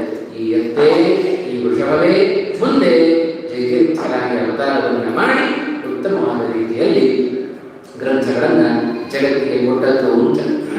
ಹಾಗಾಗಿ ಅಂಥ ಒಂದು ಉತ್ತಮವಾಗಿರ್ತಕ್ಕಂಥ ಕೆಲಸವನ್ನು ಜಯತೀರ್ಥರು ಕಿಂಪಶು ಪೂರ್ವದೇಹೇ ಹಿಂದಿನ ದೇಹದಲ್ಲಿ ಪಶುವೇನು ಆ ಪ್ರಸಂಗಕ್ಕನುಗುಣವಾಗಿ ನೋಡಿದರೆ ಪಶುಗಳು ಮಾತ್ರ ನೀರಿಗೆ ಬಾಯಿ ಹಚ್ಚಿಕೊಂಡಿದ್ದಾರೆ. ಮನುಷ್ಯರು ನಾವು ಹಾಗೆ ಮಾಡೋದಿಲ್ಲ. ಕೂತ್ಕೊಳ್ಳಬೇಕು, ಒಂದು ಚಷಕದಲ್ಲಿ ನೀರನ್ನು ತೆಗೆದುಕೊಂಡು ಅದರಿಂದ ನಾವು ಪಾನವನ್ನು ಮಾಡಬೇಕು. ಕೆಲವರು ನಿಂತುಕೊಂಡೇ ನೀರು ಪಾನ ಮಾಡೋದುಂಟು, ಅದರ ಅಭ್ಯಾಸ ಆಗುವುದು. ಅದರಲ್ಲಿ ಬೇಕಾದಷ್ಟು ಅನರ್ಥಗಳನ್ನು ನಾವು ಅನುಭವಿಸ್ತೇವೆ. ಪಾಪ ಸಂಘಟನೆ ಆಗಿಬಿಡುತ್ತೆ. ಎಲ್ಲದಕ್ಕೂ ಒಂದು ಧರ್ಮಶಾಸ್ತ್ರ ವಿಧಾನವನ್ನು ಮಾಡಿದೆ. ಅದಕ್ಕನುಗುಣವಾಗಿ ನಿಧಾನವಾಗಿ ಕುಳಿತುಕೊಂಡು ನೀರನ್ನು ಪಾನ ಮಾಡಬೇಕಾದ ಪ್ರತಿಯೊಬ್ಬರ ಕರ್ತವ್ಯ ಅದು ಮಾನವರು ಮಾಡುವುದು. ಪಶುಗಳು ನೇರವಾಗಿ ಬಾಯಿ ಹಚ್ಚಿದ್ದಾರೆ ನೀರಿಗೆ. ಅದನ್ನು ನಾವೆಲ್ಲ ಅನುಭವಿಸಿದ್ದೇವೆ. ಅದನ್ನು ನೋಡಿ ಇದು ನಿಜವಾಗಲೂ ದೇಹವನ್ನು ಪಶುವಿನ ದೇಹವನ್ನು ಭಕ್ತರು ಅದು ಸಾರ್ಥಕವಾದ ಪಶುವಿನ ಜೀವನ. ಎಷ್ಟು ವ್ಯತ್ಯಾಸ ನೋಡಿ. ನಾವು ಮಾನವರಾಗಿದ್ದೇವೆ, ಪಶುಗಳಂತೆ ಬದುಕ್ತಾ ಇದ್ದೇವೆ. ಇದೇ ಜಯತೀರ್ಥರು ಪಶುವಾಗಿದ್ದರು, ಮಾನವರಿಗಿಂತಲೂ ಶ್ರೇಷ್ಠವಾದ ಜನ್ಮವನ್ನು ಪಶುವಿನ ಜನ್ಮದಲ್ಲಿ ಕಳೆದವರು ಜಯತೀರ್ಥರು. ಹೇಗಿತ್ತು ಅವರ ಪ್ರವೃತ್ತಿ ಬಹಳ ಚೆನ್ನಾಗಿ ಹೇಳ್ತಾರೆ. ಅವರ ಜೀವನ ಚರಿತ್ರೆಯಲ್ಲಿ ನಾವು ನೋಡ್ತಾ ಬರುವಾಗ ಅಣು ಜಯತೀರ್ಥ ವಿಷಯದಲ್ಲಿ ನಾವು ಕಾಣುವಾಗ ಸ್ಪಷ್ಟವಾಗಿ ಹೇಳ್ತಾರೆ. ಏನು ಎತ್ತಾಗಿದ್ದಾಗ ಏನಪ್ಪ, ಎತ್ತಿಗೇನು ಕೆಲಸ ಅಂತ ಹೇಳಿದರೆ ಶ್ರೀಮದ್ ಆಚಾರ್ಯರು ಒಂದು ಕಡೆ ಕೂತಲ್ಲಿ ಕೊಡ್ತಾ ಇದ್ದಾರೆ, ಸಂಚಾರ ಮಾಡ್ತಾ ಇದ್ರಂತೆ. ಸಂಚಾರ ಮಾಡುವಾಗ ಜಯತೀರ್ಥರ ಕೆಲಸ ಏನು? ಶ್ರೀಮದ್ ಆಚಾರ್ಯರ ಎಲ್ಲ ಗ್ರಂಥಗಳನ್ನು ತನ್ನ ಬೆನ್ನ ಮೇಲೆ ಹೊತ್ತು ಶ್ರೀಮದ್ ಆಚಾರ್ಯರ ಜೊತೆಗೇ ಎತ್ತಿನ ರೂಪದಲ್ಲಿ ಸಂಚಾರವನ್ನು ಮಾಡಿದರು. ಕುಳಿತು ಪಾಠವನ್ನು ಕೇಳ್ತಾ ಇದ್ರು, ಪಾಠವನ್ನು ಹೇಳ್ತಾ ಇದ್ರು. ಅವರಲ್ಲಿ ಕುಳಿತು ತಾವೂ ಪಾಠವನ್ನು ಕೇಳ್ತಾ ಇದ್ರು. ಪಾಠವನ್ನು ನಿಲ್ಲಿಸಿದರು ಶ್ರೀಮದ್ ಆಚಾರ್ಯರು. ಆಗ ಆ ಹಸುಗಳೆಲ್ಲ ಏನ್ ಮಾಡುತ್ತಾರೆ? ತಿಂದ ಆಹಾರವನ್ನೆಲ್ಲ ಮೆಲುಕು ಹಾಕ್ತಾ ಇತ್ತು, ಬಾಯಾಡಿಸ್ತಾ ಇತ್ತು. ಆಚಾರ್ಯರ ಪಾಠ ನಿಂತಿತು, ತಾವು ಶ್ರವಣ ಮಾಡಿದ ಎಲ್ಲ ವಿಚಾರಗಳನ್ನ ಮೆಲುಕು ಹಾಕ್ತಾ ಇತ್ತು. ಪಶುಗಳಾಗಿಯೂ ಸಾರ್ಥಕವಾದ ಮನುಷ್ಯರಿಗಿಂತಲೂ ಉತ್ತಮವಾದ ಜನ್ಮವನ್ನು ತಾಳಿದವರು ಜಯತೀರ್ಥರು. ಹಾಗಾಗಿ ಇಂಥವರ ಜೀವನ ಚರಿತ್ರೆಯನ್ನು ನಾವು ಕಂಡಾಗ ನಾವು ಹೇಗಿರಬೇಕು? ಪಶುವಿನ ಜೀವನ ಅಂದರೆ ಏನರ್ಥ? ವಿವೇಕರಹಿತವಾಗಿ ಬದುಕೋದೇ ಪಶುವಿನ ಜೀವನ. ವಿವೇಕ ಅಂದರೆ ಏನು? ಕಾರ್ಯಕಾರ್ಯ ಆಲೋಚನಾ ಶಕ್ತಿ. ಯಾವುದನ್ನು ಮಾಡಬೇಕು, ಯಾವುದನ್ನು ಮಾಡಬಾರದು ಅಂತ ಆಲೋಚನೆ ಮಾಡುವ ಶಕ್ತಿ ಇದೆಯಲ್ಲ, ಇದನ್ನೇ ವಿವೇಕ ಅಂತ ಕರೀತಾರೆ. ಆ ವಿವೇಕ ಹೋಯಿತು ತೇನೈವ ಹೀನಃ ಪಶುಭಿ ಸಮಾನಃ ಅಂತಂದರು. ಪಶುಗಳಿಗೆ ಸಮಾನ ಅಂತ ಒಂದು ಲೆಕ್ಕದಲ್ಲಿ ನೋಡಿದರೆ ಪಶುಗಳಿಗಿಂತ ಮಾನವರು ಕಡೆಯಾಗಿರುತ್ತೆ. ಈ ಒಂದು ಆಲೋಚನೆಯನ್ನು ನಾವು ಬಿಟ್ಟು ಬಿಟ್ಟರೆ ಪಶುಗಳಾದರೂ ಎಷ್ಟು ಉಪಕಾರ ಇದೆ, ನಾಯಿಯಿಂದಲೂ ಒಂದು ಉಪಕಾರ ಇದೆ. ನಿರಂತರ ಏನಾದರೂ ತನ್ನ ಹಾಕಿಬಿಟ್ಟರೆ ಸಾಯೋದಂತ ನಮ್ಮ ಉಪಕಾರವನ್ನು ಮರೆಯೋದಿಲ್ಲ ಅವುಗಳು. ಆದರೆ ಮಾನವರಾದ ನಾವು ವಿವೇಕವನ್ನು ಕಳ್ಕೊಂಡ್ಬಿಟ್ರೆ ಮಾಡಿದ ಉಪಕಾರವನ್ನು ಎಷ್ಟು ಕೂಡಲೇ ಮರೆತು ಬಿಡ್ತೇವೆ. ಹಾಗಾಗಿ ಪಶುಭಿ ಸಮಾನ ಅಲ್ಲ, ವಿವೇಕವನ್ನು ಕಳೆದುಕೊಂಡ್ರೆ ಪಶುಗಳಿಗಿಂತಲೂ ಕಡೆಯಾಗಿರುತ್ತೇವೆ. ಹಾಗಾಗಿ ಪಶುವಾದಾಗಲೂ ಜಯತೀರ್ಥರ ಸಾಧನೆ ಅದು ಹೇಗಿತ್ತು ಅನ್ನೋದನ್ನ ಬಹಳ ಉತ್ತಮವಾದ ರೀತಿಯಲ್ಲಿ ನಡೆಸಿಕೊಟ್ಟವರು. ಹೀಗೆಲ್ಲ ಯಾವಾಗ ಈ ಒಂದು ಮಾತು ಅಕ್ಷರ ಜಯತೀರ್ಥರ ಮೂಲಕ ಬಂದಿದ್ದೋ ಎಲ್ಲ ಪೂರ್ವಜನರ ಸ್ಮರಣೆ ಅದು ಉದ್ಬೋಧ ಆಯಿತು. ಅದಾಗಲೇ ವಿವಾಹಿತರಾದರೂ ರಘುನಾಥ ಅನ್ನುವ ಆ ವ್ಯಕ್ತಿ ಕೂಡಲೇ ಎಲ್ಲ ವೈರಾಗ್ಯವನ್ನು ತಾಳಿ ಅಕ್ಷರ ಜಯತೀರ್ಥರ ಮೂಲಕ ಉತ್ತಮವಾದ ಸನ್ಯಾಸವನ್ನು ಸ್ವೀಕಾರ ಮಾಡಿಯೇ ಬಿಟ್ಟರು. ಇತ್ಥಂ ಸಾರೀಶ್ವರೋಕ್ತೋ ರಘುಪತಿ ಭಜನೆ ಯೋಗ್ಯ ಇತ್ಯೇವ ಬುದ್ಧಿಂ ಕೃತ್ವಾ ಪ್ರಾದಾದ್ಯತಿತ್ವಂ ಗುರುವಚನಮಸೌ ಸಂಸ್ಮರನ್ ಯೋಗಿವರ್ಯಃ ಶಾಸ್ತ್ರ ಯದ್ವಕ್ರ ಪದ್ಮೋದ್ಗಲಿತಮಶೃಣೋಯಾತ್ ಯೋಜಯೇತ್ ಸರ್ವವಾದೀನ್ ಯತ್ಸನ್ ಕಾಲತ್ರಯಜ್ಞೋ ವ್ಯಧಿತ ಜಯತೀರ್ಥೇ ಸಂಜ್ಞಾಂ ಸದಸ್ಯಾಂ. ಜಯತೀರ್ಥದಲ್ಲಿ ಹೇಳಿದ ಒಂದು ಮಾತು ಅಕ್ಷೋಭ್ಯರು, ಈ ವ್ಯಕ್ತಿ ಮುಂದೆ ಎಲ್ಲ ವಾದಿಗಳನ್ನು ಗೆಲ್ಲುತ್ತಾನೆ ಅಂತ ಆಲೋಚನೆಯನ್ನು ಮಾಡಿ ಜಯ ತೀರ್ಥ ಅಂತ ನಾಮಕರಣವನ್ನು ಮಾಡಿದರು. ಎಲ್ಲಕ್ಕೂ ಮತಗಳನ್ನು, ತೀರ್ಥ ಶಬ್ದಕ್ಕೆ ಶಾಸ್ತ್ರ ಅಂತ ಅರ್ಥ. ಎಲ್ಲಕ್ಕೂ ಶಾಸ್ತ್ರಗಳನ್ನ, ತೀರ್ಥಗಳನ್ನ ಜಯಿಸುವ ವ್ಯಕ್ತಿ ಇವ ಆಗ್ತಾನಾದ್ದರಿಂದ ಅವನಿಗೆ ಜಯತೀರ್ಥ ಅಂತ ಏನು ರಘುನಾಥ ಅನ್ನುವ ವ್ಯಕ್ತಿಗೆ ನಾಮಕರಣವನ್ನು ಮಾಡಿದರೋ ಅದು ಮಹನೀಯರ ಪಾಲಿಗೆ ಅದು ಅನ್ವರ್ಥವಾಗುತ್ತೆ. ನಮ್ಮಂಥವರ ಪಾಲಿಗೆ ಅದು ಅರ್ಥ ಆಗೋದಿಲ್ಲ. ಹನುಮಂತ ಅಂತ ಹೆಸರು 10 ಹೆಜ್ಜೆ ಹಾರುವ ಸಾಮರ್ಥ್ಯ. ಭೀಮಸೇನ ಅಂತ ಹೆಸರು ಉಪ್ಪಂದರೆ ಸಾಕು ಹಾರಿ ಹೋಗಬಾರದು ಅವನ ದೇಹ. ಇದು ನಮ್ಮಂಥವರ ಪಾಲಿಗೆ ಹೆಸರುಗಳು ಸಾರ್ಥಕ ಆಗುವುದು. ಇಂಥ ಮಹನೀಯರ ಪಾಲಿಗೆ ಅದು ಸಾರ್ಥಕವಾದ ಹೆಸರನ್ನು ಅವರು ತೋರಿಸಿಕೊಟ್ಟಿದ್ದಾರೆ. ಹೀಗೆ 20ರ ತರುಣನಿಗೆ 70ರ ವಯಸ್ಸಿನಲ್ಲಿರುವ ಅಕ್ಷೋಭ್ಯರು ಆಶ್ರಮವನ್ನು ಕೊಟ್ಟು ಜಯತೀರ್ಥ ಅಂತ ನಾಮಕರಣವನ್ನು ಮಾಡಿದರು. ಆಶ್ರಮ ಸ್ವೀಕಾರ ಆಯಿತು. ವೇದಾಂತ ಸಾಮ್ರಾಜ್ಯದಲ್ಲಿ ಅಭಿವೃದ್ಧರನ್ನಾಗಿ ಮಾಡಿದ್ದಾರೆ. ಈ ವಿಷಯ ತೊಂಡು ರಾಜನಿಗೆ ಗೊತ್ತಾಯಿತು, ಅಪ್ಪನಿಗೆ ಗೊತ್ತಾಯಿತು. ಮಗನಿಗೆ ಸನ್ಯಾಸವನ್ನು ಕೊಟ್ಟು ಕೆಟ್ಟ ಸಿಟ್ಟು ಬಂತು. ಆ ಕೋಪದ ಕೈಯಲ್ಲಿ ಬುದ್ಧಿ ಕೊಟ್ಟಿದ್ದರ ಪರಿಣಾಮ ಅಕ್ಷೋಭ್ಯರನ್ನ ಚೆನ್ನಾಗಿ ನಿಂದನೆ ಮಾಡ್ತಾ ಇದ್ದಾರೆ. ಈ ಒಂದೇ ಮಾತು ಹೇಳಿದ್ರು, ಶಾಂತರಾಗಿ ಕೂತಿದ್ದಾರೆ ಅಕ್ಷೋಭ್ಯರು. ಯಾವ ಕೂಡ ಇಲ್ಲ, ಯಾವ ಆತಂಕ ಇಲ್ಲ, ಶಾಂತರಾಗಿದ್ದಾರೆ. ಯಾಕೆ? ಇದು ನನ್ನ ಸಂಕಲ್ಪ ಅಲ್ಲ ಅನ್ನೋದು ಚೆನ್ನಾಗಿ ಗೊತ್ತಿದೆ ಅಕ್ಷೋಭ್ಯರಿಗೆ. ಹಾಗಾಗಿ ಭಗವಂತನೇ ಸೂಚನೆ ಮಾಡಿ ಅವನ ಇಚ್ಛೆಯಂತೆ ನಡೆಸಿಕೊಂಡದ್ದಾದ್ದರಿಂದ ಇದರಲ್ಲಿ ನನ್ನ ಕೈವಾಡ ಏನಿದೆ? ಹಾಗಾಗಿ ಶಾಂತರಾಗಿ ಕೂತಿದ್ದಾರೆ. ಅದು ಬೈತಾ ಇರೋದು, ನಿಂದನೆ ಮಾಡುತ್ತಾ ಇರೋದು ಅದು ಭಗವಂತನ ಇಚ್ಛೆಯಂತೆ ತಿಳಿದು ಏನಿಲ್ಲಂತೆ ಒಂದು ಮಾತು ಹೇಳಿರುತ್ತೆ, ಮಗನ ಮೇಲೆ ವ್ಯಾಮೋಹ ನಿಮಗಷ್ಟು ಉಂಟಲ್ವೋ, ಬೇಕಾದ್ರೆ ನಿಮ್ಮ ಮಗನ ಕರ್ಕೊಂಡು ಹೋಗಲಿ ಅಂತ ಒಂದೇ ಮಾತು ಅಕ್ಷೋಭ್ಯರು. ಓ, ಈ ಮಾತು ಬಂದರೆ ಸಾಕು ಅಂತ ಹೇಳಿ ಆ ಗೊಂಡು ರಾಜ ಮನೆಗೆ ಕರ್ಕೊಂಡು ಹೋದ. ಏನ್ ಮಾಡಬೇಕು? 2 ಹೆಂಡತಿಯರು ಬೇರೆ. ಆ ಹೆಂಡತಿಯರನ್ನ ಆಗತಾನೆ ಇನ್ನು ಕಾರುಣ್ಯ ಬಂದಿದೆ, ಆ ಕಾರುಣ್ಯವನ್ನ ಉದ್ಬೋಧಗೊಳಿಸಬೇಕು, ಜಾಗೃತಗೊಳಿಸಬೇಕು ಅಂತ ಹೇಳಿ ಹೆಂಡತಿಯನ್ನ ಸೇವೆಗೆ ಅಂತ ಜಾನಕಿಯನ್ನ ಕಳಿಸಿದರೆ ಆ ಸಂದರ್ಭದಲ್ಲಿ ನೋಡಿದ ಅದ್ಭುತವಾದ ದೃಶ್ಯ. ಒಳ್ಳೆಯ ತೇಜೋಮಯವಾದ ಶರೀರ, ಒಂದು ಸರ್ಪ ಅವರ ಮೇಲೆ ಒಂದು ಕೂತಿದೆ. ಈ ಆಕಾರ ಭಾರೀ ಘೋರವಾದ ನೋಡಿ ಕಿರುಚಿ ಶಬ್ದವನ್ನು ಮಾಡಿ ಮೂರ್ಛಿತರಾಗಿ ಕೆಳಗಡೆ ಬಿದ್ದಿದ್ದಾಳೆ. ಎಲ್ಲರಿಗೂ ತಿಳಿದಿರುತ್ತರು. ಆ ದರ್ಶನವನ್ನು ಕೊಟ್ಟಾಗ ಎಲ್ಲ ಬಂಧುಗಳು, ತಂದೆ, ತಾಯಿ ಎಲ್ಲರೂ ಅರ್ಥ ಮಾಡಿಕೊಂಡರು. ನಮ್ಮನ್ನು ಉದ್ಧಾರ ಮಾಡಲಿಕ್ಕೋಸ್ಕರ ಬಂದ ವ್ಯಕ್ತಿ ಅಲ್ಲ, ಲೋಕದ ಉದ್ಧಾರವನ್ನು ಮಾಡಲಿಕ್ಕೋಸ್ಕರ ಬಂದವ ಅಂತ ಹೇಳಿ ಇಂಥವರನ್ನ ಮನೆಯಲ್ಲಿ ಇಟ್ಟುಕೊಳ್ಳೋದು ದೊಡ್ಡ ತಪ್ಪು ಅಂತ ಹೇಳಿ ತಾವಾನೇ ಕರ್ಕೊಂಡು ಬಂದು ಜಯತೀರ್ಥರನ್ನ ಅಕ್ಷೋಭ್ಯತೀರ್ಥರ ಬಳಿಗೆ ಬಿಟ್ಟು ಹೋದಂತೆ ಅವರ ಮನೆಯವರೆಲ್ಲರೂ ಕೂಡ.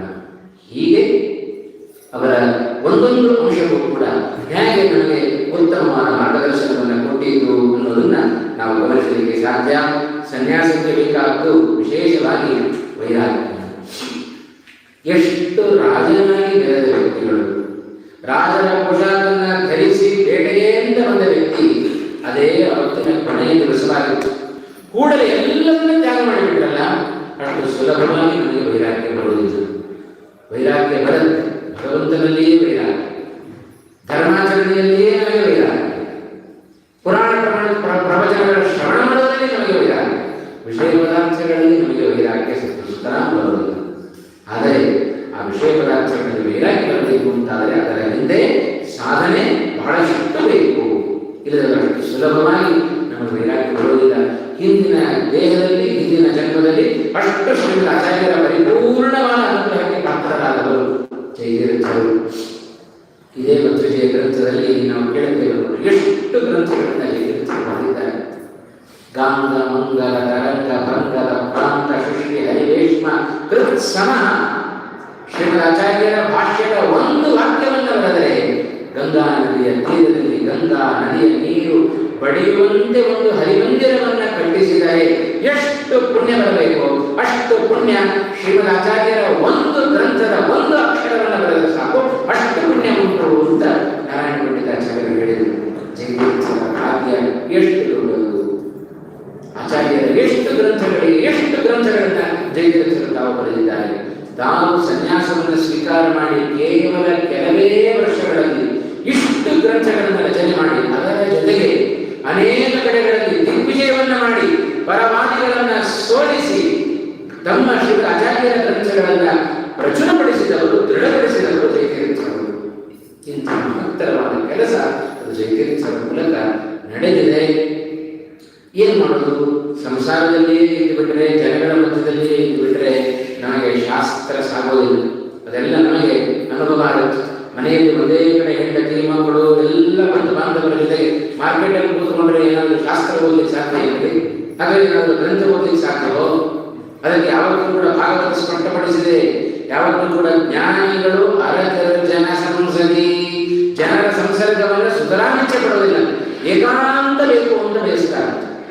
ಏಕಾಂತದಲ್ಲಿದ್ದಾಗ ಮಾತ್ರ ನಾವೇನಾದರೂ ಸಾಧನೆ ಮಾಡಲಿಕ್ಕೆ ಸಾಧ್ಯ. ಅಂತ ಉತ್ತಮ ಸಾಧನೆಯನ್ನು ಹೇಗೆ ಮಾಡಬಹುದು ಏಕಾಂತದಲ್ಲಿದ್ದರೆ ಅಂತ ತೋರಿಸಿಕೊಟ್ಟವರು ನಮಗೆ ಇರ್ತಾರೆ. ಇಂಥ ಒಂದು ಇಷ್ಟು ಗ್ರಂಥಗಳನ್ನು ರಚನೆ ಮಾಡಲಿಕ್ಕೆ ಅವರಿಗೆ ಸ್ಫೂರ್ತಿ ಆ ಒಂದು ಎರಗೋಡದ ಗುಹೆ. ಇವತ್ತಿಗೂ ನಾವು ಅದನ್ನು ಕಾಣ್ತೇವೆ. ಅಲ್ಲಿ ಹೋದರೆ ಅಲ್ಲಿ ಹೋಗಲಿಕ್ಕೆ ಈಗಲೇ ಕಷ್ಟಪಡಬೇಕು. ಆ ಸುಮಾರು ಮೇನ್ ರೋಡಿಂದ ಒಳಗಡೆ ಹೋಗಬೇಕು ಅಂದ್ರೆ 5-6 ಕಿಲೋಮೀಟರ್ ವರೆಗೆ ವೆಹಿಕಲ್ ಕೆಲವೊಮ್ಮೆ ಹೋಗುತ್ತೆ, ಕೆಲವೊಮ್ಮೆ ಹೋಗೋದಿಲ್ಲ. ನಡ್ಕೊಂಡು ಹೋಗುವ ಪ್ರಸಂಗವೂ ಬರುತ್ತೆ. ಅಷ್ಟು ದೂರ ಹೋಗಿ ಆ ಬೆಟ್ಟ ಹತ್ತಿಕೊಂಡು ಆ ಎರಗೋಡ ಗುಹೆಯಲ್ಲಿ ಹೋಗಿ ಈಗಲೇ ಹಾಗಿದೆ. ಆ ಕಾಲಕ್ಕೆ ನೂರಾರು ವರ್ಷಗಳ ಕಾಲಕ್ಕೆ ಹೇಗೆ ಆ ಪ್ರದೇಶ, ಆ ಪ್ರದೇಶದಲ್ಲಿ ಅಲ್ಲಿ ಕುಳಿತುಕೊಂಡು ನಿಜವಾದ ಏಕಾಂತದಲ್ಲಿ ಅವರ ಕುಳಿತು ಭಗವಂತನ ವಾಯುದೇವರ ಸ್ಮರಣೆಯನ್ನು ಮಾಡುತ್ತಾ ಗ್ರಂಥ ರಚನೆಗೆ ಕೂತರಾದ್ದರಿಂದ ಇಷ್ಟು ಗ್ರಂಥಗಳನ್ನು ಕಾಲದಲ್ಲಿ ಜೈತೀರ್ಥರಿಗೆ ಕೊಡಲಿಕ್ಕೆ ಸಾಧ್ಯವಾಯಿತು ಅಂತ ಅಂಶವನ್ನು ನಾವು ತಿಳಿದುಕೊಳ್ಳಬೇಕು. ಅವರ ತಪಸ್ಸು ಅಕ್ಷೋಭ್ಯತೀರ್ಥರ ಮೂಲಕ ವಿಶೇಷವಾಗಿ ಜ್ಞಾನಾರ್ಜನೆಯನ್ನು ಮಾಡ್ತಾ ಇದ್ದಾರೆ. ಎಷ್ಟು ನಿಗರ್ವಿಗಳ ನಿರಹಂಕಾರಿಗಳಾಗಿ ಜೈತೀರ್ಥರ ವರ್ಧನೆಯನ್ನು ಮಾಡ್ತಾ ಇದ್ದಾರೆ. ಶ್ರೀಮದ್ ಆಚಾರ್ಯ ಪರಿಪೂರ್ಣವಾದ ಅನುಗ್ರಹ ಉಂಟು ಅಂತ ಹೇಳಿ ಅಹಂಕಾರ ಪಡಲಿಲ್ಲ. ಅಕ್ಷೋಭ್ಯತೀರ್ಥರ ಮೂಲಕ ಬೇಕಾದಷ್ಟು ಜ್ಞಾನವನ್ನ ತಾವು ಕೇಳಿ ತಿಳಿದುಕೊಂಡು ಯಾವುದೇ ಗ್ರಂಥವನ್ನು ನೋಡಿ ಅಕ್ಷೋಭ್ಯತೀರ್ಥರಿಗೆ ನಮನವನ್ನು ಸಲ್ಲಿಸದೆ ಮುಂದಕ್ಕೆ ಹೋಗಲಿಲ್ಲ.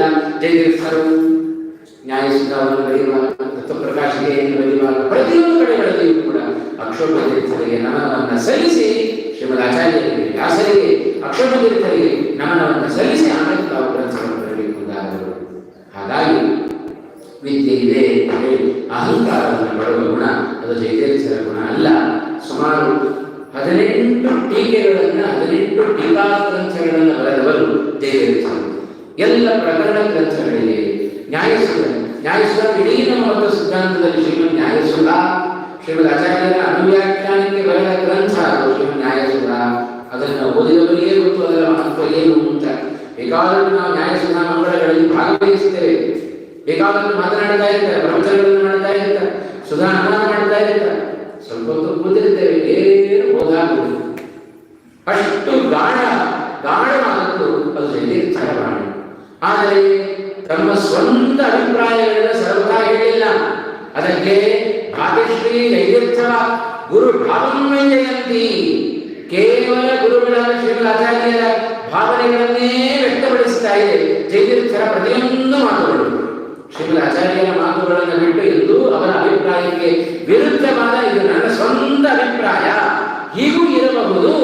ಆಚಾರ್ಯರ ಮಾತುಗಳನ್ನು ಬಿಟ್ಟು ಎಂದೂ ಕೂಡ ಗ್ರಂಥಗಳನ್ನು ರಚನೆ ಮಾಡಲಿಲ್ಲ. ಅದು ಜೈತೀರ್ಥರು. ಇದೆಲ್ಲ ನಮಗೆ ಆದರ್ಶ.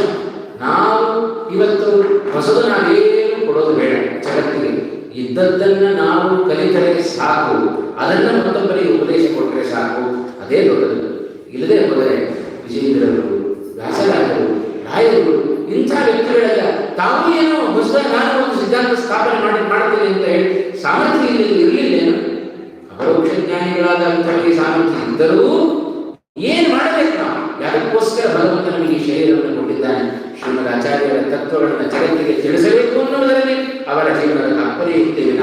ನಾನೇನೋ ಹೊಸದು ಮಾಡುತ್ತೇನೆ, 4 ಜನ ನನ್ನನ್ನು ಹೊಗಳಿ ಎನ್ನುವ ಅಭಿಪ್ರಾಯ ಯಾವ ಮಾತ್ರ ಇದರಲ್ಲಿಯೂ ಇದುವರೆಗೆ ನಾವು ಕಾಣಲಿಲ್ಲ, ಮುಂದೆ ಕಾಣೋದೂ ಇಲ್ಲ. ಅಷ್ಟು ಅಪಾರವಾದ ಕೊಡುಗೆಯನ್ನು ಮತ್ತು ಸಿದ್ಧಾಂತಕ್ಕೆ ಕೊಟ್ಟವರು ಜೈತೀರ್ಥರು. 3 ಸ್ವತಂತ್ರವಾದ ಕೃತಿಗಳನ್ನು ರಚನೆ ಮಾಡಿದರು. ವಾದಾವಳಿ, ಪದ್ಯಮಾಲ ಇತ್ಯಾದಿ ಅನೇಕ ಪ್ರಮಾಣ ಕೃತಿ, ಈ 3 ಸ್ವತಂತ್ರ ಕೃತಿಗಳನ್ನು ರಚನೆ ಮಾಡಿದರು.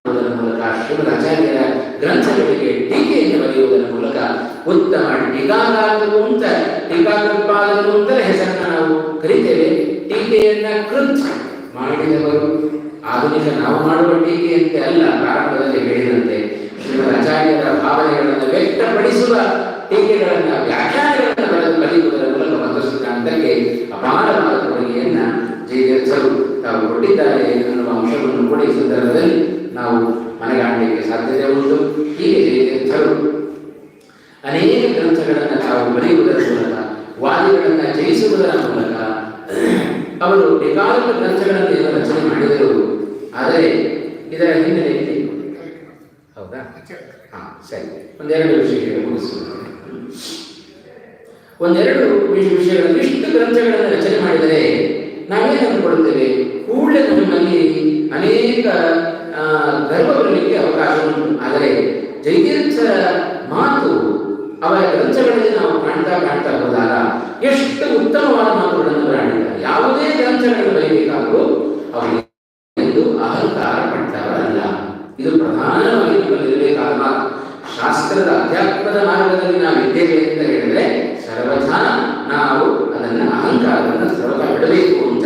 ಅದಕ್ಕೆ ಅವರು ಹೇಳುವಾಗ ನ್ಯಾಯಸೂರ್ಯ ಮಂಗಳಾಚರಣೆಯಲ್ಲಿ ಒಂದು ಮಾತು ಹೇಳಿದರು. ನಶಬ್ದಾಬ್ದೋ ಗಾಢ ನಚ ನಿಗಮ ಚರ್ಚಾ ಚತುರ ನಚ ನ್ಯಾಯೇ ಪ್ರೌಢ ನಚ ವಿವಿಧ ವೇದ್ಯ ಅಭಿವಯಂ. ಏನು ನನಗೆ ಗೊತ್ತಿಲ್ಲ ಅಂತ ಹೇಳಿದರು. ಆದರೂ ಏನು ಗೊತ್ತಿಲ್ಲ ಈ ಕೆಲಸ ಹ್ಯಾಕ್ ಮಾಡಿದ್ದೇನೆ ಅಂತ ಹೇಳಿದ್ರೆ ಪರಂ ಶ್ರೀಮತ್ ಪೂರ್ಣ ಪ್ರಮದಿ ಗುರು ಕಾರುಣ್ಯ ಸರಣಿ ಪ್ರಪನ್ನ. ಕೇವಲ ಶ್ರೀಮದ್ ಆಚಾರ್ಯರ ಕರುಣೆಯಿಂದ ನಾನು ಈ ಕೆಲಸವನ್ನು ಮಾಡಿದ್ದೇನೆ ಅಂತಂದರು ಜಯತೀರ್ಥರು. ನ್ಯಾಯಸುಧಾ ಗ್ರಂಥದ ಪ್ರಾರಂಭದಲ್ಲಿ ಹೇಳಿದ ಮಾತು. ವಿಸ್ತಾರವಾದ ನ್ಯಾಯಸುಧಾ ಗ್ರಂಥವನ್ನು ಬರೆದ ನಂತರ ಕೊನೆಯಲ್ಲಿ ಇಷ್ಟು ವಿಸ್ತೃತವಾಗಿ ಬರೆದಿದ್ದೇನೆ.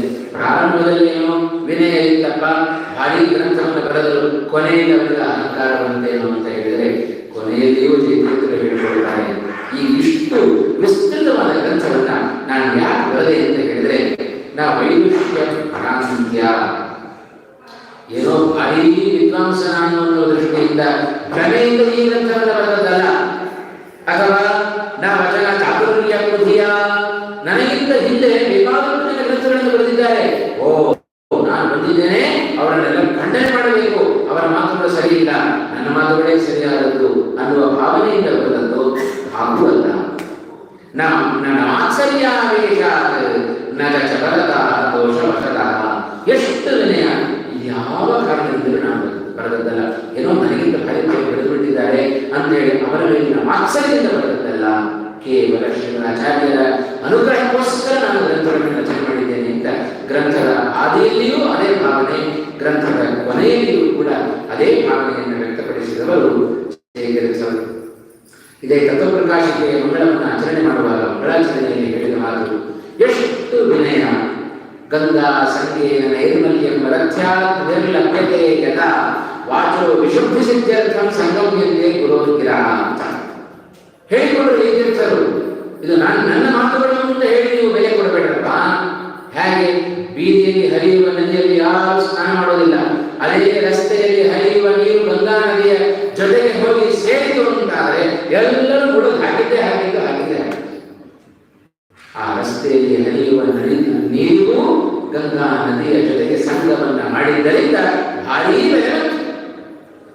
ಗಂಗಾ ನದಿಯಂತೆ ಶ್ರೀಮದ್ ಆಚಾರ್ಯರ ಮಾತುಗಳು, ರಸ್ತೆಯಲ್ಲಿ ಹರಿಯುವ ನೀರಿನಂತೆ ನನ್ನ ಮಾತುಗಳು ಶ್ರೀಮದ್ ಆಚಾರ್ಯರ ಮಾತಿನ ಜೊತೆಗೆ ಸೇರಿಬಿಟ್ಟರೆ ನನ್ನ ಮಾತುಗಳಿಗೂ ಗೌರವ ಬರುತ್ತೆ ಎನ್ನುವ ದೃಷ್ಟಿಯಿಂದ ನಾನು ಗ್ರಂಥಗಳನ್ನು ರಚನೆ ಮಾಡುತ್ತೇನೆ ಅನ್ನುವುದರ ಹಿನ್ನೆಲೆ ಜಯತೀರ್ಥರ ಮಾತಿನಲ್ಲಿ ನಾವು ಕಾಣಿದ್ದೇವೆ. ಈಗೆಲ್ಲ ಜಯತೀರ್ಥರ ಕೊಡುಗೆ ಕೇವಲ ವ್ಯಾಸ ಸಾಹಿತ್ಯಕ್ಕೆ ಮಾತ್ರ ಅಲ್ಲ, ದಾಸ ಸಾಹಿತ್ಯಕ್ಕೂ ಅವರು ಕೊಟ್ಟ ಕೊಡುಗೆ ಉಂಟು. ಒಂದು ದಾಸ ಸಾಹಿತ್ಯದ ಪದ್ಯವನ್ನು ಕೂಡ ರಾಮ ವಿಠಲ ಅನ್ನುವ ಅಂಕಿತದೊಂದಿಗೆ ಜಯತೀರ್ಥರು ರಚನೆ ಮಾಡಿದ ಒಂದು ಪದ್ಯವನ್ನು ನಾವು ಕಾಣಿದ್ದೇವೆ. ಪ್ರಾಯ ಅವರಿಂದಲೇ ಏನೋ ವಿಠಲ ಅನ್ನುವ ಅಂಕಿತದೊಂದಿಗೆ ಪದ್ಯಗಳನ್ನು ರಚನೆ ಮಾಡುವ ಪರಂಪರೆ ಜಯತೀರ್ಥರದ್ದು ಅಂತ ನಾವು ಭಾವಿಸಬಹುದು. ಇಂಥ ಜಯತೀರ್ಥರ ಆ ಒಂದು ಜಯತೀರ್ಥರನ್ನ ಕೊಂಡಾಡಿದ್ದು ಒಬ್ಬಿಬ್ಬರಲ್ಲ, ವ್ಯಾಸರಾಜರು, ವಿಜೇಂದ್ರ ತೀರ್ಥರು, ವಿಜಯದಾಸರು, ಬೇಕಾದಷ್ಟು ಜಯತೀರ್ಥರ ಬಗ್ಗೆ ಅನೇಕ ಪದ ಪದ್ಯ ಸುಧಾರಿಗಳನ್ನೆಲ್ಲ ರಚನೆ ಮಾಡಿ ಜಯತೀರ್ಥರ ಮಹಿಮೆಯನ್ನ ಅವರೆಲ್ಲರೂ ಕೂಡ ಕೊಂಡಾಡಿದ್ದಾರೆ. ವಿಜಯದಾಸರ ಒಂದು ಮಾತು, ಟೀಕಾಚಾರ್ಯರ ಪಾದ ಸೋಕಿದ ಕೊನೆ ಧೂಳಿ ತಾಗಿದ ಮನುಜರಿಗೆ ಕಾಕು ಬುದ್ಧಿಗಳೆಲ್ಲ ಪರಿಹಾರವಾಗುವುದು, ಬೇಕಾದ ಪದವಿಯ ಕೊಡುವನ್ನು ಶ್ರೀಹರಿ ಅಂತ. ಎಷ್ಟು ಅರ್ಥಪೂರ್ಣವಾದ ಮಾತು ವಿಜಯದಾಸರ ಬಾಯಿಂದ ಬಂದಿದೆ.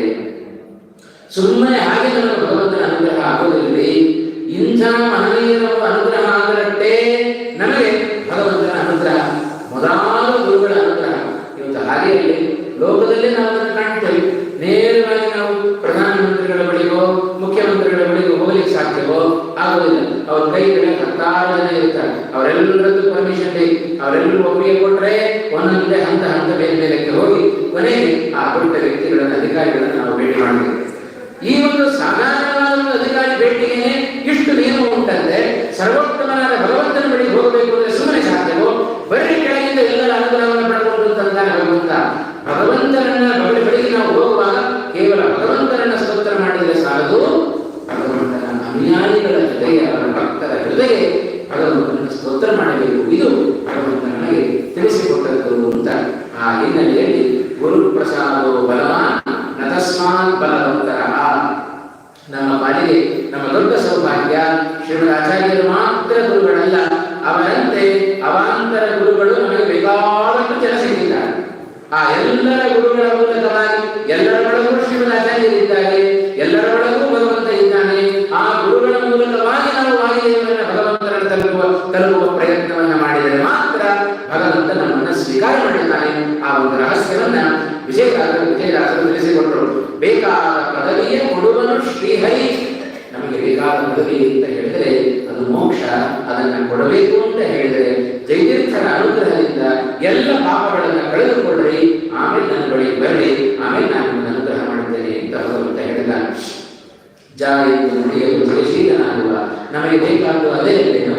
ಪ್ರತಿನಿತ್ಯ ಬೆಳಗ್ಗೆ ಎದ್ದು ಜಯ ತೀರ್ಥ ಅಂತ 4 ಅಕ್ಷರಗಳನ್ನ ಉಚ್ಚಾರಣೆ ಮಾಡಿದರೆ ಸಾಕು. ಇಡೀ ದಿನ ಅಲ್ಲ, ಇಡೀ ಜನ್ಮದಲ್ಲಿ ನಾವು ಜಯವನ್ನ ಸಂಪಾದನೆ ಮಾಡಿಬಿಡುತ್ತೇವೆ. ಆ ಸಾಮರ್ಥ್ಯ ಕೇವಲ ಹೆಸರಿಗೇನೆ ಉಂಟು ಅಂತ ಹೇಳ್ತಾರೆ. ಜ ಎಂದು ನುಡಿಯಲು ಜಯಶೀಲನಾಗುವ, ಯಾ ಎಂದು ನುಡಿಯಲು ಯಮನಂಜುವ. ಅಂದರೆ ಯಮನ ಬಳಿಗೆ ನಾವು ಹೋಗೋದಿಲ್ಲ. ಯಾರು ಸದ್ಭಕ್ತರು ಬರ್ತಾರೆಯೋ ಅಂಥವನ್ನ ಕೈ ಹಿಡಿದು ಸಾಕ್ಷಾತ್ ಯಮ ತಾನೇ ತನ್ನ ಆಸನದಿಂದ ಎದ್ದು ಬಂದು ಅವರನ್ನು ಮೇಲೆ ಕರ್ಕೊಂಡು ಹೋಗ್ಬಿಡ್ತಾರಂತೆ. ಇದು ಭಗವದ್ ಭಕ್ತರಿಗೆ ನರಕದಲ್ಲಿ ಸಿಗುವ ಬೆಲೆ. ಅದಕ್ಕೆ ಯಾ ಎಂದು ನುಡಿಯಲು ಯಮನಂಜುವ, ತೀ ಎಂದು ನುಡಿಯಲು ದಿವ್ಯರ ವಾತಕ ಹಾನಿ. ಬೇಕಾದಷ್ಟು ಜನ್ಮಾಂತರಗಳಿಂದ ಪಾಪಗಳನ್ನು ಕಟ್ಟಿಕೊಂಡು ಬಂದಿದ್ದೇವೆ. ಎಲ್ಲ ಪಾಪಗಳ ಹಾನಿ ಅದು ನಮಗೆ ಆಗಲಿಕ್ಕೆ ಸಾಧ್ಯ. ಸಾ ಎಂದು ನುಡಿಯಲು ತಾಪತ್ರಯ ಪರಿಹಾರ. ಉಪನ್ಯಾಸಕ್ಕೆ ಹೋಗಲಿಲ್ಲ, ಏನೋ ತಾಪತ್ರಯಲ್ಲಿ ಹೋಗಲೇಲಿಲ್ಲ, ಪಾಠಕ್ಕೆ ಹೋಗಲಿಲ್ಲ, ಉಪನ್ಯಾಸಕ್ಕೆ ಹೋಗಲಿಲ್ಲ, ದೇವಸ್ಥಾನಕ್ಕೆ ಹೋಗಲಿಲ್ಲ. ಯಾಕೆ?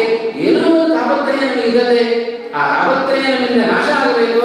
ಜಯತೀರ್ಥ ಅನ್ನುವ ಹೆಸರು ಪ್ರತಿನಿತ್ಯ ಮುಂಜಾನೆ ಎಂದು ನಾವು ಆ ನಾಮವನ್ನು ಸ್ಮರಣೆ ಮಾಡಿದರೆ ಸಾಕು.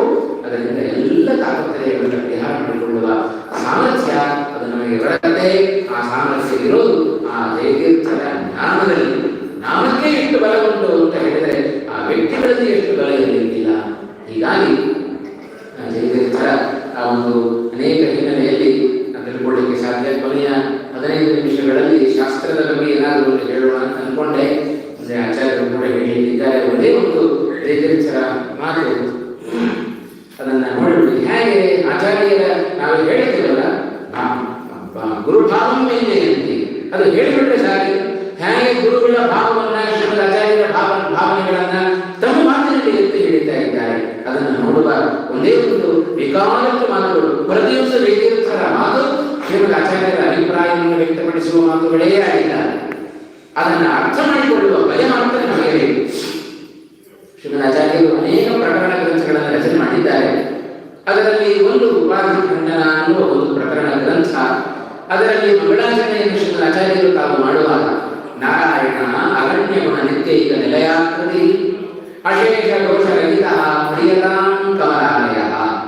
ಇದು ಆಚಾರ್ಯರ ಮಾತು.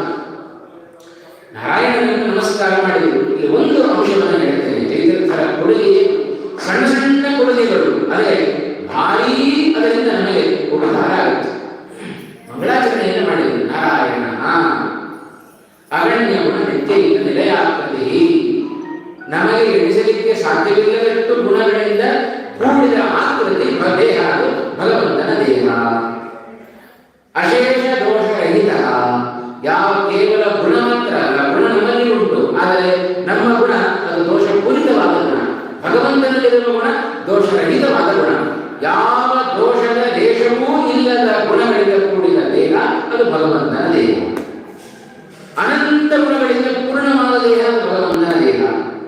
ಇಂಥ ಭಗವಂತ ಪ್ರಿಯತಾಂ ಕಮಲಾಲಯ, ಕಮಲಾಲಯ ಪ್ರಿಯತಾಂ, ಕಮಲಾಪ್ರಿಯಾದ ಭಗವಂತ ತಾನು ಪ್ರೀತನಾಗಲಿ ಅಂತಂದರು. ಯಾಕೆ ಈ ವಿಶೇಷಣವನ್ನು ಕೊಟ್ಟರು? ಈ ವಿಶೇಷಣವನ್ನು ಬಿಟ್ಟು ಬೇರೆ ಬೇರೆ ವಿಶೇಷಣಗಳನ್ನು ಕೊಡಬಹುದಾಗಿತ್ತಲ್ವಾ ಜಯತೀರ್ಥರು, ಶ್ರೀಮದ್ ಆಚಾರ್ಯರು? ಯಾಕೆ ಶ್ರೀಮದ್ ಆಚಾರ್ಯರು ಕಮಲಾಲಯ ಅನ್ನುವ ಮಾತನ್ನು ಹಾಕಿದರು ಅಂತ ಹೇಳಿದರೆ, ಕೇವಲ ಭಗವಂತನ ಅನುಗ್ರಹ ಮಾತ್ರ ಅಲ್ಲಪ್ಪ, ಭಗವಂತನ ಅನುಗ್ರಹದಂತೆ ವಾದವಿಜ್ಞಾನಿಯಾದ ಆ ಲಕ್ಷ್ಮೀದೇವಿಯ ಅನುಗ್ರಹವೂ ನನಗೆ ಬೇಕು.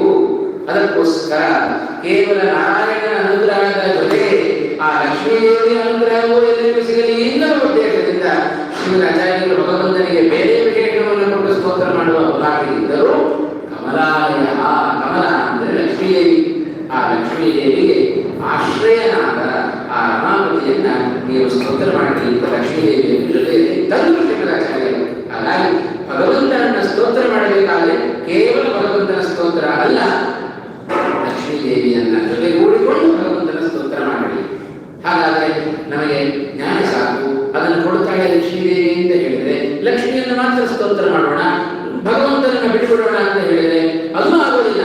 ಅವಳಿಗೆ ತೃಪ್ತಿ ಆಗಬೇಕು ಅಂತ ಹೇಳಿದರೆ ವಿಷ್ಣುನ ಸಹಿತ ಧ್ಯಾತ ಸಾವಿದೃಷ್ಟಿಂ ಪರಾಂ ವ್ರಜೇ. ಲಕ್ಷ್ಮೀದೇವಿಗೆ ಸಂತೋಷ ಆಗಬೇಕು ಅಂದರೆ ವಿಷ್ಣುವಿನ ಸಹಿತವಾಗಿ ಅವಳನ್ನ ಧ್ಯಾನ ಮಾಡಬೇಕಂತೆ. ಭಗವಂತನ ಅನುಗ್ರಹವಾಗಬೇಕು ಅಂತ ಹೇಳಿದರೆ ಜ್ಞಾನ ಬರಬೇಕು ಅಂತಾದರೆ ಲಕ್ಷ್ಮಿಗೆ ಸಹಿತನಾದ ನಾರಾಯಣನನ್ನ ನಾವು ಧ್ಯಾನ ಮಾಡಬೇಕು ಅಂತ. ಇದು ಒಂದು ಅಂಶ. ಈ ಮಂಗಳಾಚರಣೆಯಲ್ಲಿಯೇ ಸುಮಾರು ವಿಷಯಗಳನ್ನ ಹೇಳ್ತಾರೆ ಶ್ರೀಮದ್ ಆಚಾರ್ಯರು, ಜಯತೀರ್ಥರು. ಇನ್ನೊಂದು ಇದೇ ಅಂಶ ಗ್ರಂಥದಲ್ಲಿ ಬರುವ ಒಂದು ಶಾಸ್ತ್ರೀಯ ವಿಚಾರ ಅಂತ ಹೇಳಿದರೆ, ಮುಂದೆ ಇತರ ಸಿದ್ಧಾಂತಕಾರರು ಕೂಡ ಹೇಳೋದು, ಶ್ರೀಮದ್ ಆಚಾರ್ಯರ ಸಿದ್ಧಾಂತ ಅದು ಭೇದ ಸಿದ್ಧಾಂತ, ಅದನ್ನು ದ್ವೈತ ಸಿದ್ಧಾಂತ ಅಂತ ಕರೆಯುತ್ತದೆ. ಅದ್ವೈತ ಸಿದ್ಧಾಂತದ ಸಾರ ಏನು? ಜೀವಬ್ರಹ್ಮರಿಗೆ ಐಕ್ಯವನ್ನು ಹೇಳುವ ಸಿದ್ಧಾಂತ ಅದು ಅದ್ವೈತ ಸಿದ್ಧಾಂತ. ಜೀವಬ್ರಹ್ಮರಿಗೆ ಪಂಚಭೇದಗಳನ್ನು ಹೇಳುವ ಸಿದ್ಧಾಂತ ಅದು ಶ್ರೀಮದ್ ಆಚಾರ್ಯರ ಸಿದ್ಧಾಂತ. ಆ ಪಂಚಭೇದಗಳಲ್ಲಿ ಜೀವಬ್ರಹ್ಮ ಭೇದವೇ ಪ್ರಧಾನವಾದ ಭೇದ. ಜೀವಬ್ರಹ್ಮರು ಎಂದೂ ಕೂಡ ಒಂದಾಗಲಿಕ್ಕೆ ಸಾಧ್ಯ ಇಲ್ಲ.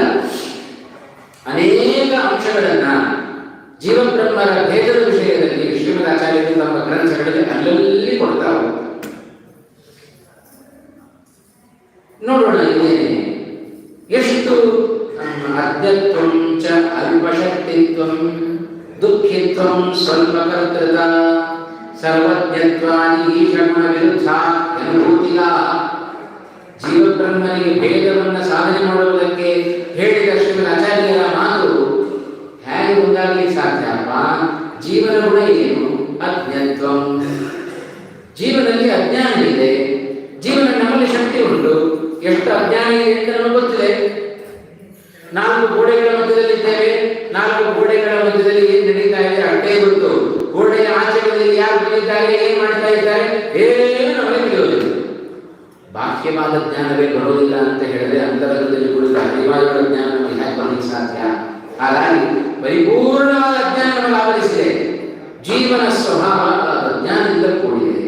ಅದ್ಯತ್ವಂ ಚ ಅಲ್ಪಶಕ್ತಿತ್ವಂ. ಏನು ಭಾರಿ ಸಾಮರ್ಥ್ಯ ಉಂಟೋ ನಮ್ಮ ಶಕ್ತಿ ಅಲ್ಪ ಶಕ್ತಿ. ದೈಹಿಕವಾದ ಶಕ್ತಿಯೂ ಅಷ್ಟೇ, ಬೌದ್ಧಿಕವಾದ ಶಕ್ತಿಯೂ ಅಷ್ಟೇ. ಒಂದು ವಾಕ್ಯ ರಚನೆ ಮಾಡಿ ಅಂದರೆ ಬೇಡಪ್ಪ 10 ನಿಮಿಷ ಸಂಸ್ಕೃತದಲ್ಲಿ ಮಾತನಾಡಿ ಕಾವ್ಯ. ಒಂದು ವಾಕ್ಯ ರಚನೆ ಮಾಡಿ, ಒಂದು ಶ್ಲೋಕ ರಚನೆ ಮಾಡಿ ಬರುವುದಿಲ್ಲ. ನಮ್ಮ ಶಕ್ತಿ ಬಹಳ ಬೌದ್ಧಿಕವಾದ ಶಕ್ತಿ, ದೈಹಿಕವಾದ ಶಕ್ತಿ ಎರಡೂ ಕಡಿಮೆ. ಅಜ್ಞತ್ವಂಚ ಅಲ್ಪಶಕ್ತಿತ್ವಂ ದುಃಖಿತ್ವಂ. ದಿನ ಬೆಳಗಾದ್ರೆ ನಮಗೆ ದುಃಖ, ರಾತ್ರಿ ಮಲಗಿದರೂ ದುಃಖ. ಯಾಕೆ? 108 ವೇದನೆಗಳು, ರಾತ್ರಿ ನಿದ್ದೆ ಬರೋದಿಲ್ಲ. ಮಲಗಿದರೂ ದುಃಖ, ಎದ್ದರೂ ದುಃಖ, ಪರಿಪೂರ್ಣವಾಗಿ ದುಃಖಮಯ ನಮ್ಮ ಜೀವನ. ದುಃಖಿತ್ವಂಚ ಸ್ವಲ್ಪ ಕರ್ತೃತ್ವ ಶಕ್ತಿ ನಮ್ಮಲ್ಲಿ ಏನಾದರೂ ಉಂಟೇನು? ಅತ್ಯಂತ ಅಲ್ಪ ಕರ್ತೃತ್ವ, ಅದು ಅಧೀನ ಕರ್ತೃತ್ವ ನಮ್ಮಲ್ಲಿಯೇ ಹೊರತು ಸ್ವತಂತ್ರವಾದ ಕರ್ತೃತ್ವ ನಮ್ಮಲ್ಲಿ ಇಲ್ಲ. ಆದ್ದರಿಂದ ಶ್ರೀಮದಾಚಾರ್ಯರು ಹೇಳಿದರು, ಸರ್ವಜ್ಞತ್ವಾದಿ ಈಶಗುಣ ವಿರುದ್ಧ ಅನುಭೂತಿಯ. ಎಲ್ಲ ಗುಣಗಳನ್ನು ನಾವು ಅನುಭವಿಸ್ತಾ ಇದ್ದೇವೆ. ಇದೆಲ್ಲ ಯಾವುದಪ್ಪ ಅಂತ ಹೇಳಿದ್ರೆ ಸರ್ವೋತ್ತಮನಾದ ಆ ಭಗವಂತನಿಗೆ ವಿರುದ್ಧವಾದ ಗುಣಗಳು. ನಮ್ಮಲ್ಲಿ ಅಜ್ಞತ್ವ ಇದ್ದರೆ ಅವನಲ್ಲಿ ಸರ್ವಜ್ಞತ್ವ ಉಂಟು, ನಮ್ಮಲ್ಲಿ ಅಲ್ಪ ಶಕ್ತಿತ್ವ ಇದ್ದರೆ ಅವರಲ್ಲಿ ಪರಿಪೂರ್ಣವಾದ ಶಕ್ತಿತ್ವ ಉಂಟು, ನಮ್ಮಲ್ಲಿ ದುಃಖ ಇದ್ದರೆ ಅವರಲ್ಲಿ ಪರಿಪೂರ್ಣವಾದ ಆನಂದ ಉಂಟು, ನಮ್ಮಲ್ಲಿ ಸ್ವಲ್ಪ ಕರ್ತೃತ್ವ ಇದ್ದರೆ ಅವನಲ್ಲಿ ಪರಿಪೂರ್ಣವಾದ ಕರ್ತೃತ್ವ ಉಂಟು. ನಾವು ಏನನ್ನ ನಾವು ಅನುಭವಿಸ್ತಾ ಇದ್ದೇವೆ ಇದೆಲ್ಲವೂ ಕೂಡ ಭಗವಂತನಿಗೆ ವಿರುದ್ಧವಾದ ಗುಣಗಳು. ಹೀಗೆ ಜೀವಕರ್ಮ ವೇದದ ಸಾಧನೆಯಲ್ಲಿ ಶ್ರೀಮದಾಚಾರ್ಯರು ಇದನ್ನು ದೃಷ್ಟಾಂತವಾಗಿ ಕೊಟ್ಟಾಗ ಇದರ ಅರ್ಥ ವಿವರಣೆಯನ್ನು ಮಾಡಿದ್ದು ಜೈದೇವರ ಕೆಲಸ. ಹೀಗೆ ಉತ್ತಮವಾದ ಕೊಡುಗೆಯನ್ನು ಕೊಟ್ಟರು. ಜೀವಬ್ರಹ್ಮರ ಐಕ್ಯವನ್ನು ಹೇಳುವ ಸಿದ್ಧಾಂತ ದ್ವೈತ ಸಿದ್ಧಾಂತ ಆದರೆ ಅದನ್ನು ಖಂಡನೆ ಮಾಡಿದರು ಶ್ರೀಮದಾಚಾರ್ಯರು. ಜೀವಬ್ರಹ್ಮರಿಗೆ ಸರ್ವಸಾ ಐಕ್ಯವನ್ನು ಹೇಳಲಿಕ್ಕೆ ಸಾಧ್ಯ ಇಲ್ಲ. ಯಾಕೆ ಎಂದರೆ ಅಜ್ಞತ ಅಖಿಲ ಸಂವೇತ್ತು ಘಟತೆ ನಕುತಶ್ಚನ. ಇದು ಶ್ರೀಮದಾಚಾರ್ಯರ ಒಂದು ಮಾತು. ಐಕ್ಯವನ್ನ ಪರಸ್ಪರ ಜೀವಬ್ರಹ್ಮನಿಗೆ ಐಕ್ಯವನ್ನ ಖಂಡನೆ ಮಾಡಲಿಕ್ಕೆ ಶ್ರೀಮದಾಚಾರ್ಯರ ಮಾತು ಬಂದದ್ದು. ಅಜ್ಞತ ನಾಮ ಅಜ್ಞಾನ ಘಟತೆ ನಕುತಶ್ಚನ. ಎಲ್ಲಿಯೂ ಯಾರಿಗೂ ಅಜ್ಞಾನವನ್ನು ಹೇಳಲಿಕ್ಕೆ ಬರೋದಿಲ್ಲ. ಆದ್ದರಿಂದ ಜೀವಬ್ರಹ್ಮನಿಗೆ ಐಕ್ಯವನ್ನು ಹೇಳಲಿಕ್ಕೆ ಬರೋದಿಲ್ಲ ಅಂತ ಆಚಾರ್ಯರು ಹೇಳಿಬಿಟ್ರು. ಇಷ್ಟೇ ನಾವು ಹೇಳ್ಕೊಂಡು ಹೋಗ್ಬಿಟ್ರೆ ತಲೆ ಕೂಡ ಅರ್ಥ ಆಗುವುದಿಲ್ಲ ಶಾಸ್ತ್ರವನ್ನ ಕೇಳಿ ಕೂತವನಿಗೆ. ಅದಕ್ಕೆ ಜೈತೀರ್ಥರ ಮಾತು ಬೇಕೇ ಬೇಕು. ಇದನ್ನೇ ಗುರುಭಾವಂ ವ್ಯಂಜಯಂತಿ ಪ್ರಾತಿಶ್ರೀ ಜೈತೀರ್ಥವ. ಜೈತೀರ್ಥರ ಮಾತು ಅದು ಶ್ರೀಮದಾಚಾರ್ಯರ ಭಾವನೆಗಳನ್ನ ವ್ಯಕ್ತಪಡಿಸ್ತಾ ಇದೆ. ಇಷ್ಟೇ ಹೇಳಿಬಿಟ್ರೆ ನಮಗೆ ಅರ್ಥ ಆಗುವುದಿಲ್ಲ. ಅದ್ವೈತಿಗಳು ಹೇಳ್ತಾರೆ ಅದನ್ನು ಹೇಳುವಾಗ ಜೀವಬ್ರಹ್ಮನಿಗೆ ಐಕ್ಯವನ್ನು ಹೇಳಬೇಕು. ಯಾಕೆ ಅಂದರೆ ಯಾವುದಪ್ಪ ಶಾಸ್ತ್ರಕ್ಕೆ ಅಧಿಕಾರಿ ವಿಷಯ ಪ್ರಯೋಜನ ಸಂಬಂಧ ಇವೆಲ್ಲವೂ ಇದರಷ್ಟೇ ಆರಂಭಣೀಯ ಅಂತ ಕರೆಸಿಕೊಳ್ಳುತ್ತೆ. ಇದೆಲ್ಲವೂ ಅದ್ವೈತ ಭಾಗದಲ್ಲಿ ಉಂಟು, ದ್ವೈತ ಭಾಗದಲ್ಲಿ ಇಲ್ಲ. ಹಾಗಾಗಿ ಆ ಭೇದವನ್ನು ಹೇಳುವ ಸಿದ್ಧಾಂತವನ್ನ ಕೈಬಿಡಲಿ, ಐಕ್ಯವನ್ನು ಹೇಳುವ ಸಿದ್ಧಾಂತ ಸರಿಯಾದ ಸಿದ್ಧಾಂತ ಅಂತ ಹೇಳಿದರೆ ಅದಕ್ಕೆ ಉತ್ತರ ಕೊಟ್ಟದ್ದು. ನಿಮಗೆ ಇಡೀ ಅದ್ವೈತ ಸಿದ್ಧಾಂತದ ಬೇಸ್ ಅಂದರೆ ಮೂಲ ಯಾವುದಪ್ಪ ಅಂದ್ರೆ ಅಜ್ಞಾನ. ಅಜ್ಞಾನವನ್ನೇ ಯಾರಿಗೂ ಹೇಳಿ ಕೊಡೋದಿಲ್ಲ ಅಂತಾದ್ರೆ ಅದನ್ನ ಆಧಾರವಾಗಿಟ್ಟುಕೊಂಡು ಹೊರಡ ನಿಮ್ಮ ಸಿದ್ಧಾಂತ ಎಷ್ಟರ ಮಟ್ಟಿಗೆ ಭದ್ರವಾಗಿ ನಿಲ್ಲಕ್ಕೆ ಸಾಧ್ಯ. ಹಾಗೆ ಬರೀ ನೆಲದ ಮೇಲೆ ಮನೆ ಕಟ್ಟಿಬಿಟ್ರೆ ಯಾವಾಗ ಬೇಕಾದರೂ ಕುಸಿಬಹುದು. ಅದರ ಫೌಂಡೇಶನ್ ಚೆನ್ನಾಗಿತ್ತು ಅಂತಾದ್ರೆ ಅನೇಕ ವರ್ಷಗಳವರೆಗೆ ಅದು ಭದ್ರವಾಗಿ ನಿಲ್ಲುತ್ತೆ. ಯಾಕೆ ಅಂದರೆ ಅಜ್ಞಾನವನ್ನು ನೀವು ಹೇಳೋದಾದ್ರೆ ಯಾರಿಗೆ ಹೇಳಬೇಕು? ಒಂದ ಜೀವನಿಗೆ ಹೇಳಬೇಕು, ಇಲ್ಲ ಬ್ರಹ್ಮನಿಗೆ ಹೇಳಬೇಕು. ಆದರೆ ನಿಮ್ಮ ಸಿದ್ಧಾಂತದ ಪ್ರಕಾರ ಆ ಜೀವಬ್ರಹ್ಮನನ್ನು ಒಂದೇ ಮಾಡಿಕೊಂಡಿದ್ದೀವಿ. ಹಾಗಾಗಿ ಅಜ್ಞಾನವನ್ನು ಯಾರಿಗೆ ಹೇಳಬೇಕು? ಬ್ರಹ್ಮನಿಗೆ ಹೇಳ್ತೀರೋ ಬ್ರಹ್ಮನಲ್ಲಿ ಅಜ್ಞಾನವನ್ನು ಸರ್ವಥಾ ಹೇಳಲಿಕ್ಕೆ ಬರುವುದಿಲ್ಲ. ಹಾಗಾಗಿ ಅಜ್ಞಾನವನ್ನು ಯಾವ ಕಾಲದಲ್ಲಿ ಯಾರಿಗೂ ಯಾವ ವಿಷಯದಲ್ಲಿಯೂ ಹೇಳಲಿಕ್ಕೆ ಬರೋದಿಲ್ಲ. ಆದ್ದರಿಂದ ನಿಮ್ಮ ಸಿದ್ಧಾಂತಕ್ಕೆ ಮೂಲವಾದ ಅಜ್ಞಾನವೇ ಬಿಟ್ಟು ಬರುತ್ತಾದ್ದರಿಂದ ನಿಮ್ಮ ಅಜ್ಞಾನ ಸಂಭವಾದೇವ ತನ್ಮತಂ ಅಖಿಲಮಪಾಕೃತಂ. ಅದರಿಂದ ಅಜ್ಞಾನ ಒಂದು ಹೇಳಲಿಕ್ಕೆ ಬರೋದಿಲ್ಲ. ಆದ್ದರಿಂದ ಇಡೀ ಮಾಯಾವಾದ ಸಿದ್ಧಾಂತ ಅದು ಬಿಟ್ಟು ಹೋಯಿತು ಅಂತ ಶ್ರೀಮದಾಚಾರ್ಯರ ಮಾತು.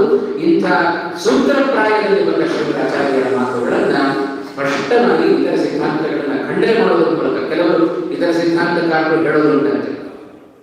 ನಮ್ಮ ಸಿದ್ಧಾಂತದ ಅರಿವು ಚೆನ್ನಾಗಿ ಆಗಬೇಕು ಅಂತಾದರೆ ಜೈತೀರ್ಥರ ಗ್ರಂಥಗಳನ್ನು ಓದಲಿ ಅಂತ ಹೇಳಿ.